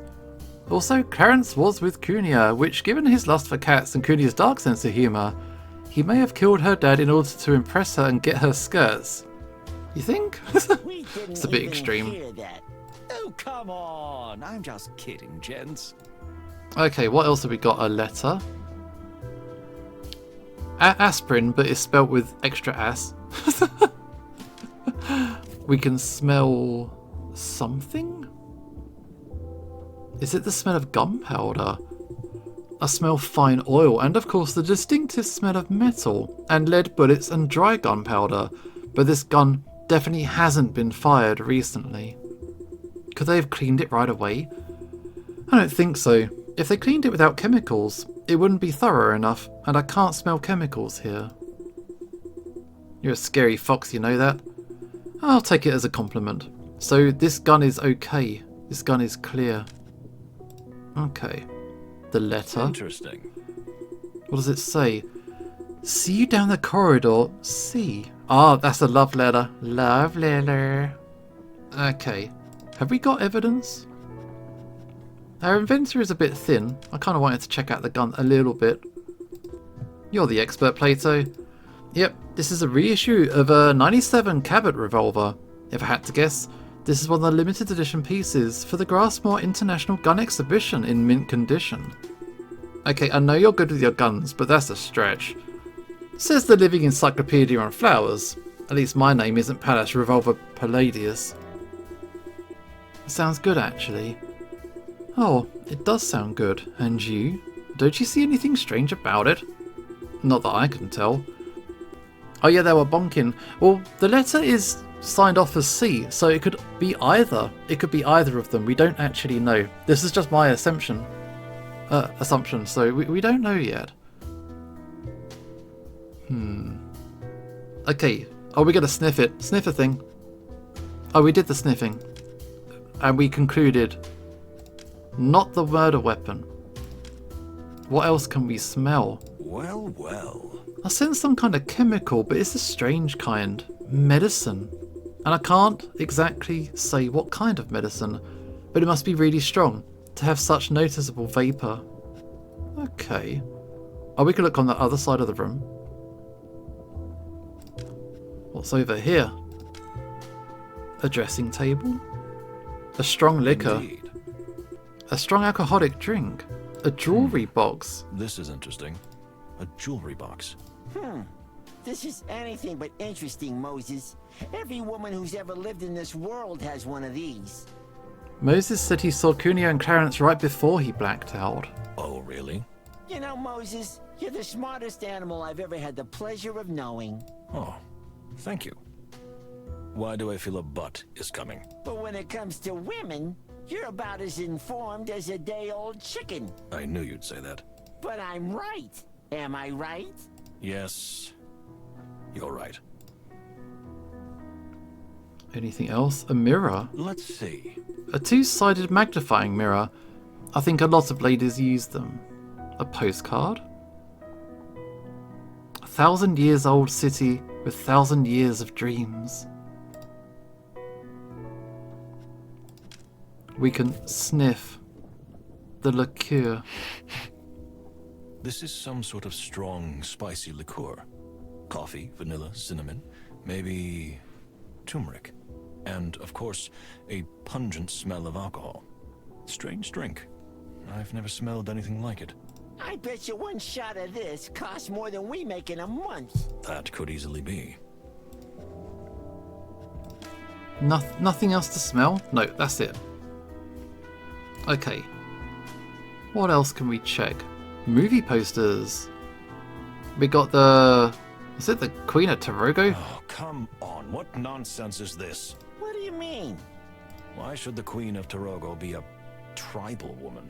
Tarogo has long been an enlightened and civilized place. When Moses, it's just a movie, an adventure movie. They gotta exaggerate and simplify things. It's degrading. Moses, you're not even from this planet. Thank you. That wasn't meant as a compliment. Okay, so yeah, it's a movie in poor taste. What's this one? The Loudest Howl? The Loudest Howl. A true classic. Film critic Moses. Yes, I've heard of that one. Huh, really? I'm surprised. Yes, it's based on a classic novel by Raymond Chandler. Raymond Chandler reference spotted. Of course, a novel. Okay, nothing going on here. Just some references. Anything else? On this side of the room? I think no. So who do we talk to? Ah, the detectives, or should I say, suspects. So, did you find anything out? No. Well, not much yet. Can we ask you a few questions? Of us? Come on, what for? We weren't even in the vicinity. I mean, you're on the train, so you know. Ma'am, are you all right? Ma'am? Faye. Oh, yes, I'm here. What happened? Are you all right, miss? Oh, yes. You know, she's... Excuse me, we were asking the lady. Yeah, we're not talking to you, dude. Yes, well, I'm a bit tired. Oh no, this is suspicious. I see. Cheers, Did you Natos. happen to see or Take hear it easy. anything interesting? I didn't. I'm afraid. I was sound asleep. That's a lie. Look in my eyes and tell me. And you? Well, I was asleep too. Yes, they can vouch for me. Me? Yes. Of course. Oh, so if he met up with the other lady and she found out that he cheated on her. So, yeah, I think this is what this is about. Thank you. We'll be back. Do we want to do these questions? I think we should focus on her. Please, ask me whatever you want. We will. Okay, are we going to do this? The ambassador. How closely did you know the ambassador? Closely? What do you mean? Did you know him personally? I'm afraid so. He was a big fan of my films and he invited me to Stavonia several times. They've got connections. Was he that much of a movie fan? I'm afraid he wasn't interested in the movies that much. Oh no! Ah, I see. Not good. So you feel that he was... More interested in me. Come on, darling. Don't see ghosts everywhere. I always say, you're not the center of the world, you silly thing. Yeah, Cassidy a bit of a douchebag. Maybe you're right, Cassidy. Do you feel the ambassador was making unhealthy approaches? I didn't like being anywhere near him. If that answer is sufficient, Detective. Yes, I think I understand. Thank you. Okay, let's update. Let's update something here. Our connections. So what was this? I said that she was a racist, but it's more... It was predatory. Yeah. He was a predator to her. Also, I need to update. Excuse me, guys. This is a thing. Love. One-sided? Not sure. Definitely one-sided. This relationship can go. Let's make this toxic. This relationship is toxic. What's this relationship? That's workplace? Okay. That feels a bit more up-to-date now. That puts her here. Cassidy is a great annoying character that you want to see get karma. Yep. Shut up, jackass. Women have faced many horrors. Yeah, Cassidy's a proper, like, gaslighting dude. You're bad man. You're a bad dog. Oh no, it's okay. It's okay. Adverts pop in and out all the time. Okay, so that's where we're at. Maybe. Okay, it's the web. The web continues. These guys are still unrelated. We don't know this guy, but it's fine. It's over here. More mysteries.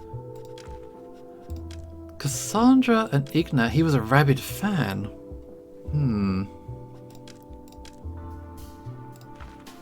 So let's talk another time to her. Please, ask... Oh, so that was here. Medicine. Dear lady, don't take this as an intrusion, but are you taking any medication? Is it that obvious? See, I told you they'd notice. Oh, no. I just sensed it. You know, my nose never deceives me. Ah, I see. Yes, I have a hard time falling asleep when I'm in unfamiliar places, and crowds also frighten me. Okay, so now we have sleeping. We got sleeping pills in the mix now, on top of mysterious plants and alcohol. That's unusual for an actor, no? I try to be discreet.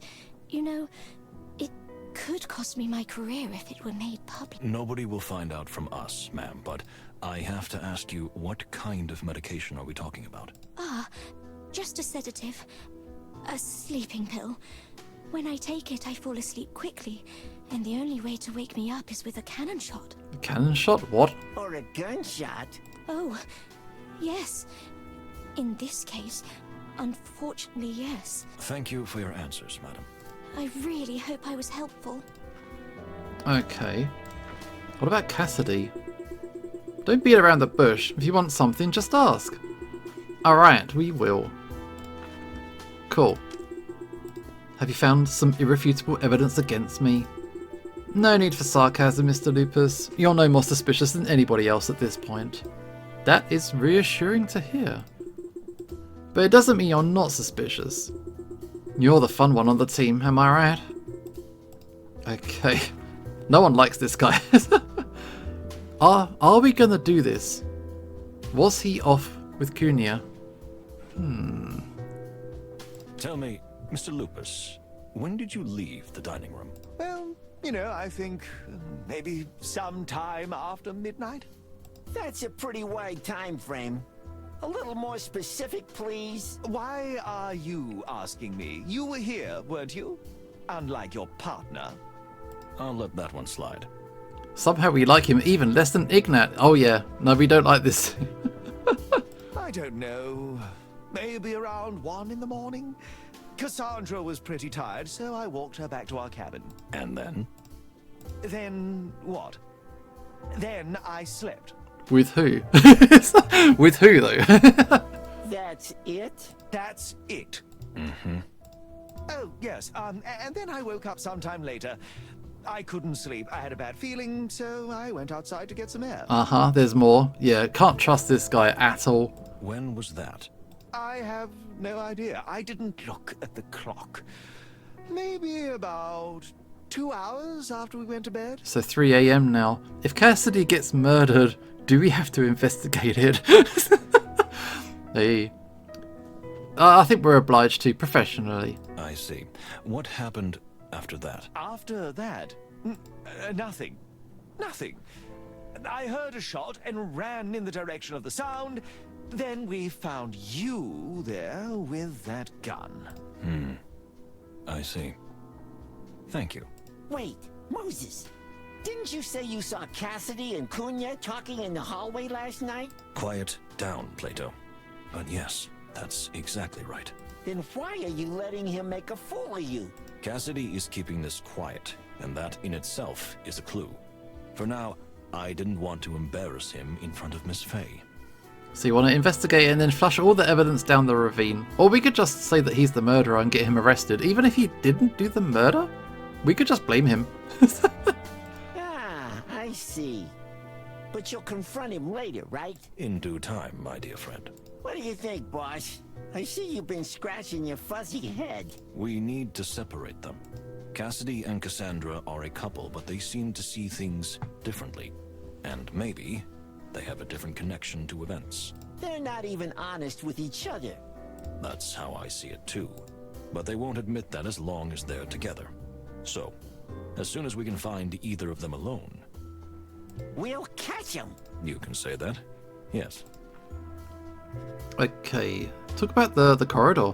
Out in the corridor, did you see or hear anything strange? Did you notice that there was a narcoleptic cat passed out on the floor? Did anybody see this guy laid out? Oh, me? No. Nothing strange. I was just staring, you know, out of the window. Why are you looking at me like that? Don't mind him, it's a bad habit. So you were just standing there catching some fresh air and then you heard a bang? Exactly. How long were you in the corridor? I don't know. An hour, perhaps? Just staring for an hour. Wow, that's a lot of fresh air. Are you implying something? Just observing. Did you meet anyone while you were in the corridor? Did I meet someone? No, I didn't. Why would I? Well, what a suggestion. No, I mean, no. I mean, yeah, he's a bad liar. Absolutely a bad liar. A simple no would have been enough, but thank you for the elaborate reply. Considering he's an actor, he's a bad liar. No problem. This guy doesn't seem the type to do so. His facade is thin as hell. Yeah, I think we've got everything.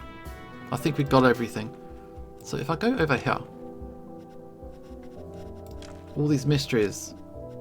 Cassandra's secret. Miss Faith can't stand crowds and unfamiliar places and takes medication. Since this fact is detrimental to her work, she likes to keep it secret. So yeah. Oh, here we go. We don't have the first clue to the main investigation. The guests left in a certain order.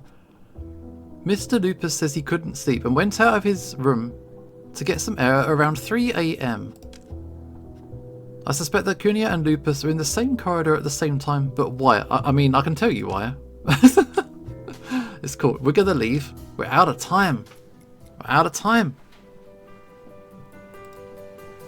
Now we can talk to her.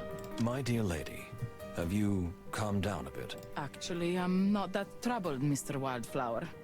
More like confused, I think. Are you ready to answer some questions? I am. I think I'm ready. Why is Artemis not mentioned in the leaving?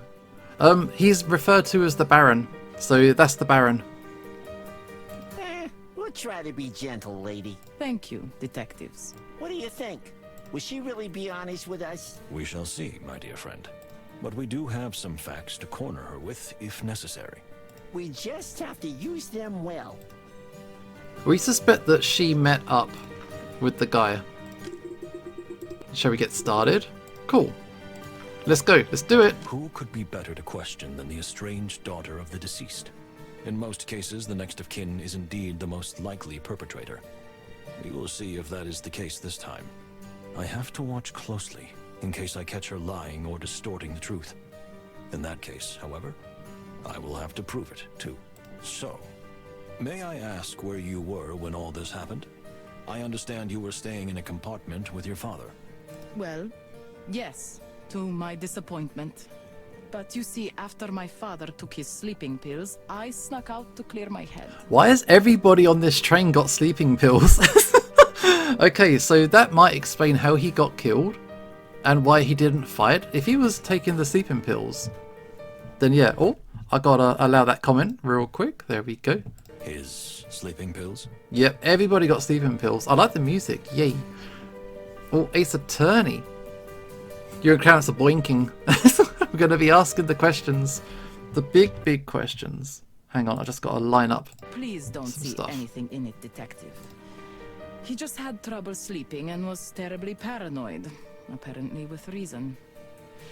Anyway, yes, he was taking a type of sleeping pill. So 2 people were taking sleeping pills. 1 person is a narcoleptic. 1 person got completely drunk. 1 person might have a suspicious flower. There's all kinds of stuff. The sleeping pills are remarkably common for the aristocracy. I see. So your father went to sleep and you just left to clear your head. That's not exactly how I would put it. So something else happened. I suppose that's what you want to ask me about. Yep, yes please. Yes. Well, my dear, let's get started. Okay, she's the daughter of Ambassador Ignat, who's clearly on a trip out of sheer necessity. Although I have a suspicion there's another reason for her being here. In any case, she's a lady of noble breeding and has a tempered but rebellious spirit. We'll have to watch her carefully. Let's check out observations. What do we got? Her face is almost completely devoid of any emotion. Is it a defense mechanism or a sign of denial? I can hear her agitated heartbeat through a silky friction of her delicate dress and a soft jingling of her jewels. Whatever her face or her posture might suggest, she's conflicted and seething inside. Her posture is as light and noble as ever. It seems at once stiff and tense, yet somehow airy, like soft smoke, like a pleasant, cool fragrance. Okay, so she's all stressed out. We have to ask her all these questions. What do you think about the murder? Who do you find most suspicious? Why did you accompany your father on the trip? What do you think about the murder? How are you feeling? What do you think about the murder? I heard you are cold and methodical, but what kind of insensitive question is that? My father was murdered. What could I possibly think about the murder? Yeah, it was a pretty point blank, that question, must be said. Sorry. That's exactly my question. So, what do you think? What's the first thing that comes to mind when you think of your father being murdered? Damn, that's wow. Very direct. You're quite a character, but I think I know what you mean. The first thing that comes to mind is shock. And then, I think the fact that there's nothing surprising about it. Because your father had a lot of enemies? He only had enemies. If you must know, even back home in Stavonia, it was the same. So the event itself is shocking, but the fact that it happened is not. Yeah, it's kind of like disappointed but not surprised kind of vibe.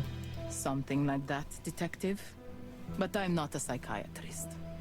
And I believe you are not either. No, I'm not. Okay. Where were you after the party? What do you find most suspicious on the train? Why did you accompany your father on the trip? Let's talk about potential motive. I think she's hedging her bets. She is thinking about escaping to Clawville. Why did you accompany your father on this trip? I just wanted to get out. And even though I hated him, leaving Stavonia with him seemed like a better idea than being stuck there. Did you really hate him that much? Look, I understand why you're asking me these questions. I could have done it. If only you knew. I had 1,000 reasons to do it. That's a pretty strong statement. This is a pretty strong moment. That's true. I really like her character. She's really cool. Who do you find most suspicious on the train? Who do you find most suspicious on the train? I'm guessing it will be like the wildebeest dude. Nobody. I mean, nobody is more suspicious than the others. Okay, all of them then. How come? It could be almost anyone. My father was a feared and hated figure. You don't think anyone had more reason than others? Not even a bit? No. Not that I know of.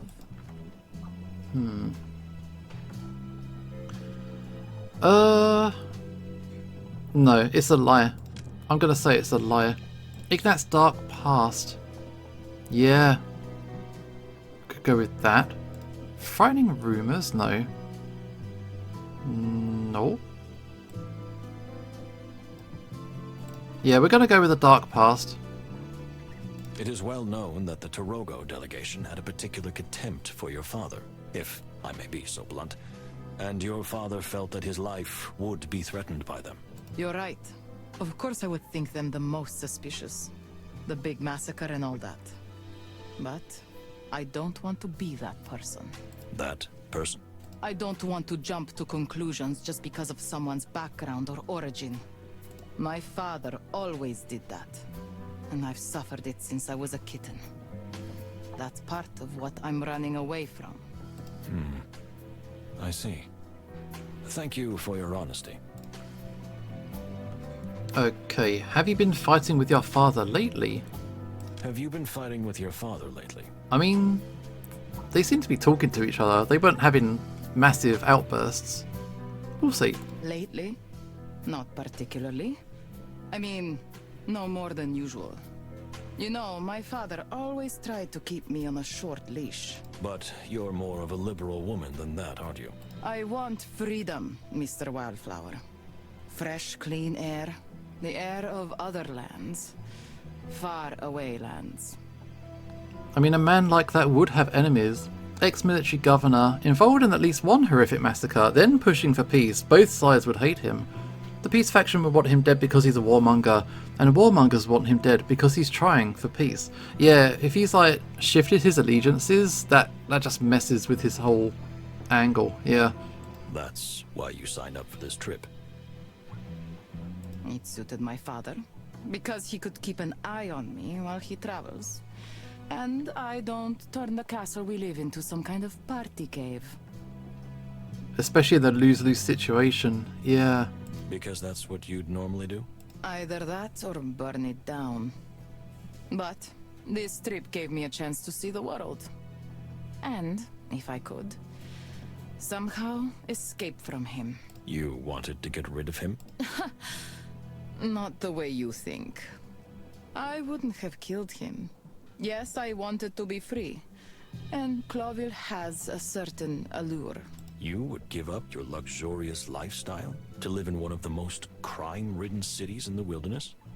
You couldn't have phrased it more deliciously. I see. Well, thank you. Okay. Would you have been able to kill your father? I mean, she just said no. So would you have been able to kill your father? How can you ask such a question? It's outrageous. You mean your relationship wasn't so bad that in a moment of passion, maybe you... Oh, the murder of passion. Strikes me as the kind of girl who would love Paris or Paris. As one might say. Oh, Paris. No, I think she just wants that freedom. Even if it's in like an absolute mess of a town, like Clawville, she would have been herself. Even the assumption is offensive. I mean, oh, hang on. What was said? What was said? Look one more time. Would you be able to kill your father? Your relationship wasn't so bad. I mean, is she telling the truth? I think it's telling the truth. I believe her. What you say fits the bill perfectly. Glad to be of service, Detective. I went down. I could have said something. I could have challenged her on that. Whoops. Okay. Was your father interested in objects of special value? Was your father interested in objects of special value? We know that the goose is on here. Hong Kong is here. I don't know what you mean. No, at least I don't think so. He wasn't a material man. He liked a certain level of luxury, which he thought was his due by virtue of his rank. But he despised unnecessary fuss and ostentation. I think that's a lie. Because... oh, pocket watch. What? Ambassador Ignat hinted that Hong Kong should be finding something for him on the train. I think that. We heard that your father was obsessed with finding some valuable object on the train. Yes. So you mean that. Indeed, he told me he was aware of something on the train of great significance. But I don't think it was anything of monetary value. Do you think it's something that has more of a sentimental value? Sentimental? No. But I honestly don't know what it is. And I'm not that interested either. If that dirty smuggler is involved, I wouldn't expect anything good to come of it. You mean Hong Kong? Who else? If my father stooped to dealing with someone like that, then it must be a matter of some real significance. But of no interest to me. Fair enough. Okay, we're back up again. We're back again. What do you think will happen if we don't find the culprit? What do you think will happen if we don't find the culprit? Or if it turns out to be you? Yes, that's also a possibility. The train arrives in Clawville. The perpetrator will be arrested. I'll probably be deported. Peace is put on hold. And since this was supposed to be the last chance to ease the dispute between the two superpowers... war breaks out. Sooner or later. Then we have to find out who is behind it, right? As you say, Detective. You know, maybe I despised my father. But the significance of who he was and what this trip represented, I do not deny for a moment. Thank you. This is very valuable information. You're analyzing everyone thoroughly, correct? I can't help it. I was born that way. I've always been fascinated by animals. Well, good for you. Good for you. Okay, where were you after the party? Let's get into this. Where were you after the party? Because we got theories, man. We got theories about her lovey-dovey thoughts. We shall see. I returned to my compartment and I got bored quickly. And the champagne went a little to my head. I had to clear my mind. Is that all? Did you go out into the corridor for some air? Did you leave the car and walk to another one, maybe? No, that's all. I simply went out into the corridor, rolled down one of the windows, and enjoyed the freezing cold air. That's a lie. That's a lie. Okay. I suspect that Cunha and Lupus were in the same corridor at the same time. I think we're gonna go for this. You had a rendezvous. You didn't happen to meet, say, Mr. Lupus? How? But how do you?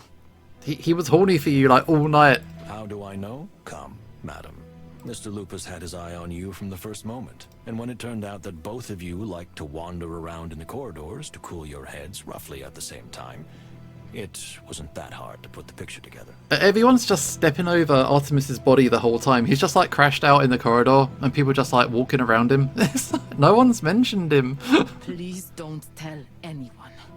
This affair means nothing to me. So the two of you were having an affair? That's interesting. Tell me, how long has it been going on?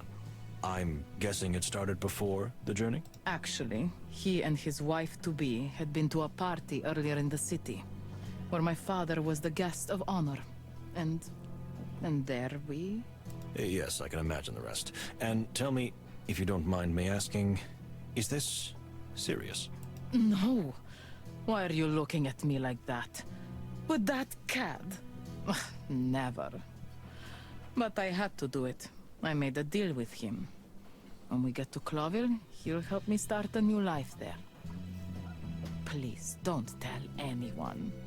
That young lady, Miss Faye, she'd be torn to pieces. They had a transactional affair. That dude is an absolute rat. He's an absolute scumbag. Transactional sex. No. Nuh-uh. So yeah, we don't like this guy at all. Transactional for her, yeah. Yeah.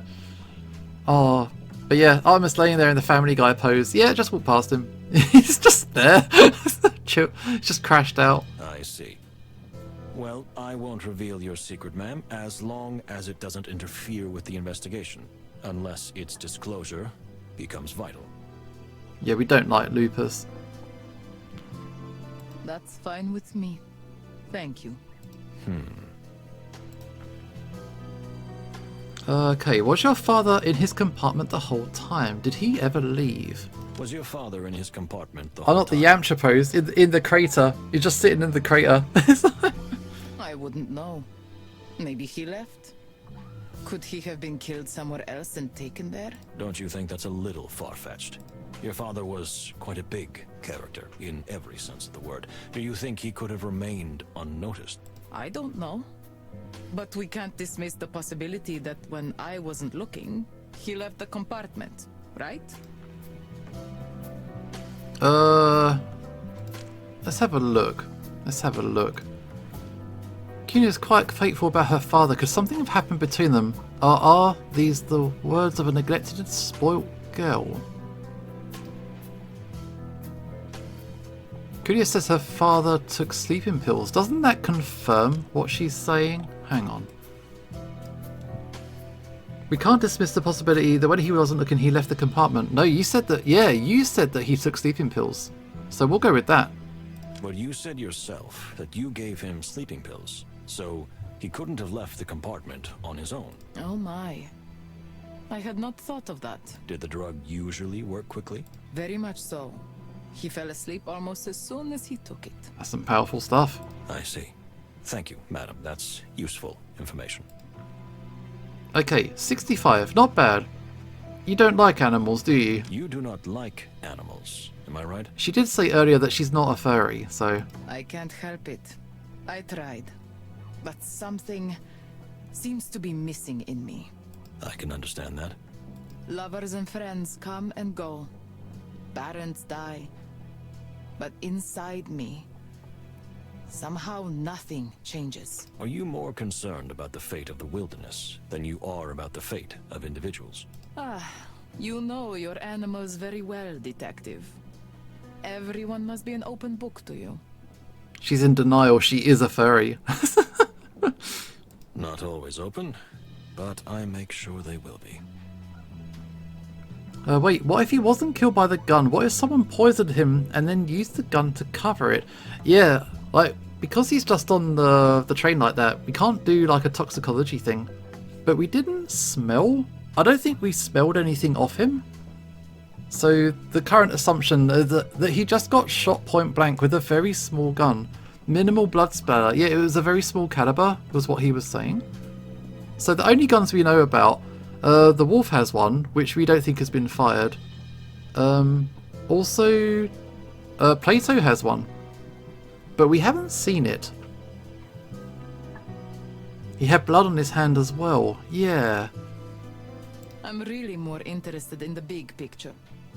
Processes beyond the individual. That's why I like to see the world. And to finally leave my prison. I see. Thank you for your honesty. Thank you for your answers. We know this is a difficult time for you, but we have learned some very useful facts. If you say so. Please, do not leave the premises until... Oh, sorry. I forgot we're on a train. I won't jump off, if that's what's worrying you. Thank you. Okay, I think, was that a 3 out of 5? That's a 4 out of 5. I found out what we could, at least I hope so. We definitely missed one piece.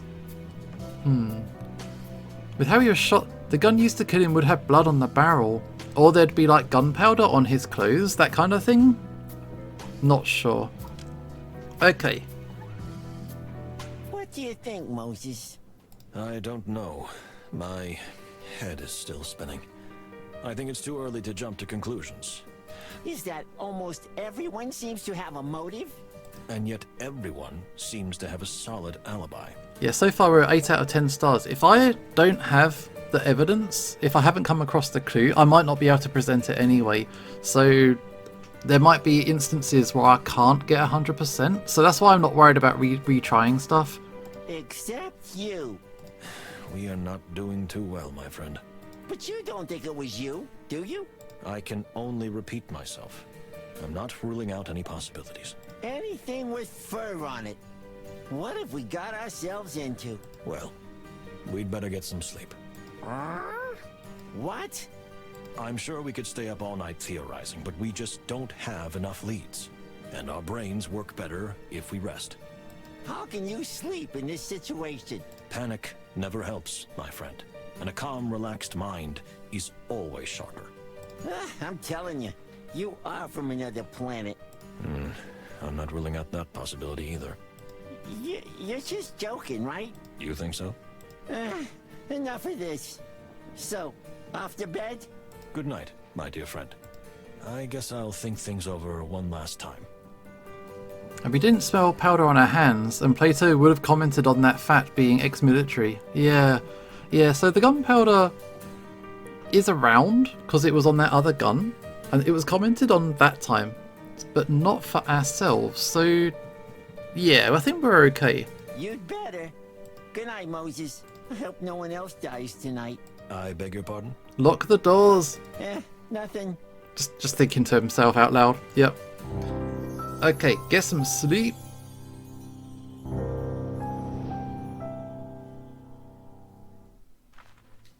Oh man.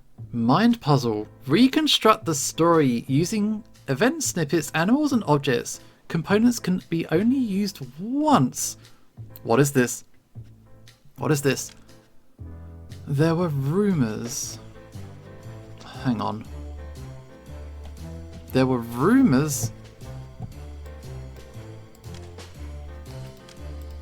There's a conflict. There was a time when... Okay. There were rumors about the train? Now, what are we doing here? Tell me about the rumors.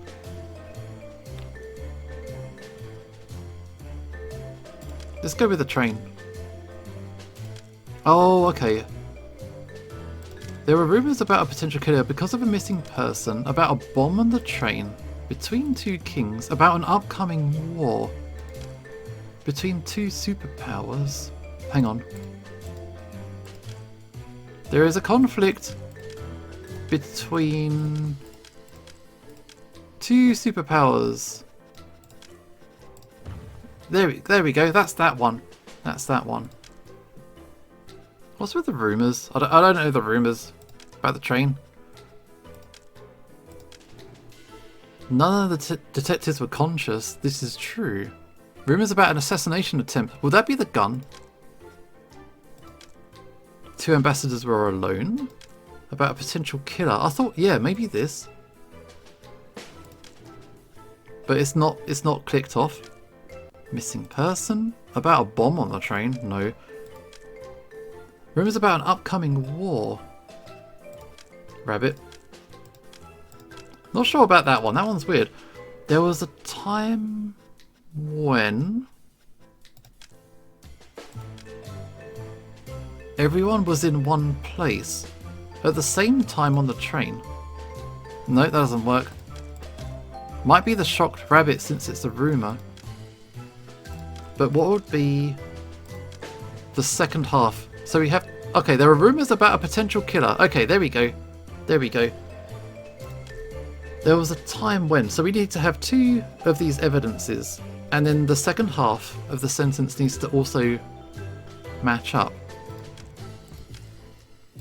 There was a time when everyone was in one place. Because they were. There was a time when none of the detectives were conscious. There we go. Yeah. One was maybe drunk, and one was maybe poisoned or something. Okay. My guy just woke up. Wakey wakey, you look very fresh. Very fresh. I think we're going to have to call this stream. Now that we've reached a nice little gap. We did all of chapter 1. The hairy, feathery, scaly hell? What's going on? What is it? What happened? Ah! Where am I? Something's happened. Oh my Something god. blew up. Are we under attack? And by whom? And how? We must leave at once. Plato, do you have a weapon? Of course not. You told me not to bring any. You said you had a gun earlier. You lied. Don't kill Pierre. Cesar has got the sneeze. We'll be playing more of this. I think so. It's really good. It's really good. Ah, yes, I remember. Well, we have to improvise then. Ah, of course. Wait a minute. You have a gun. The gun the ambassador was shot with. That's true. Why do you let me carry it when I'm the prime suspect? Well, that's a good question if I ever heard one. He left the gun? Anyway, let's hurry. To the great wild ones! We're all going to die! What happened, miss? We are under attack! Yes, we noticed that, but who? The Sky Pirates! I'm sorry, what now? What's going on? The what? Unfortunately, what the lady says is true. We've almost reached Aviria. There have been a lot of sky pirate raids around here lately. Really? Thanks for warning us. What do you suggest we do, Pierre? Well, we usually surrender. What? What? Pirates? Why? No, we can't do that. This is an extremely important diplomatic mission. Come on, Plato, to the dining car. I have an idea. I just want to... Oh, what's going on? Artemis, what's going on? Are you awake? Of course Pierre would suggest to surrender. What am I doing here? We're under attack. I just, you know, I always wake up hungry in the morning and I found these cakes and all these other goodies. My guy's sneaking around. What are you up to? Pierre is alive. Everything is fine. All yes. right, go back to your compartment. But I'm not finished. Go back to your room, now! Okay. No need to get upset. And now? To the window, dear Plato.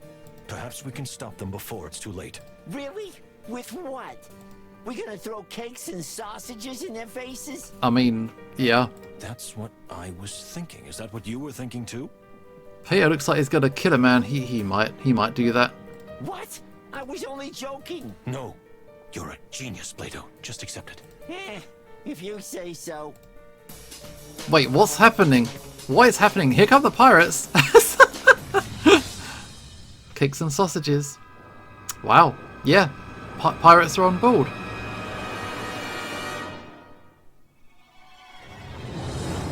He's gonna fight him with a watermelon? Okay, crash. Bottled. Canned. That was unexpected. I think it's over. That was so unexpected. What happened? What a nightmare. And the cookies are gone. You have nothing to fear now, miss. It is so fortuitous that you were here. Well, yes. You see, it's nothing. Yeah, it's really goofy. Considering this like murder mystery stuff, we just took those guys out. Moses, there's someone there. Behind you! Oh no! What? If you'll excuse me, miss. Sir? Oh my. Oh, it's the dude. Hello. How you doing? Birdman! New character. Just showed up. Stop, pirate. Pirate? Why do you call me that? 'Cause I'm a bird. What? No. Because you looked like one, and also we just repelled a pirate attack. And? And you jumped on board from one of the planes. Or are you saying that birds can fly now? I mean, yes. Looks are deceiving, okay? Yes, I'm a bird and a pilot, but I'm not a pirate. I mean, I was kidnapped. Kidnapped? What a rhyme. And why would they kidnap you? Do we trust? Do we trust? Was he really kidnapped? Or is he infiltrating? It's just a dude just showed up. Because I know something they wanted to know. Oh. But first, let me introduce myself. My name is Marco Windrider. Pilot, fortune hunter, playboy, at your service. Not another playboy. Oh no. Who introduces themselves like that? I do. Marco Windrider. Windrider? Is that even a real name? Real like me. And who may you be? Detective Plato Palladius. And this is my partner, Moses Wildflower. Moses is freaking out right now. He just is. Wildflower? And you say my name doesn't sound real? Oh, sorry. I didn't mean to offend. I'm not the easily offended type, but... Let me guess. You know, I'm a really good judge of character. So, you're the silent genius type, and the loud little furball is your loyal squire. Yeah, Moses is like, what the heck's going on? Furball? Furball! Squire? Pah! I'm a detective of the Clawville Police Department, you pirate. Oh, come on, cut the pirate stuff, okay? Someone will get scared. If you let me, I'll explain everything. Cool. Oh, I'm sure. We're all eagerly awaiting. Okay, finally. We got ourselves to a break. Pierre is here. Everything is okay. Everything is okay if Pierre is here. He's hiding behind the tree.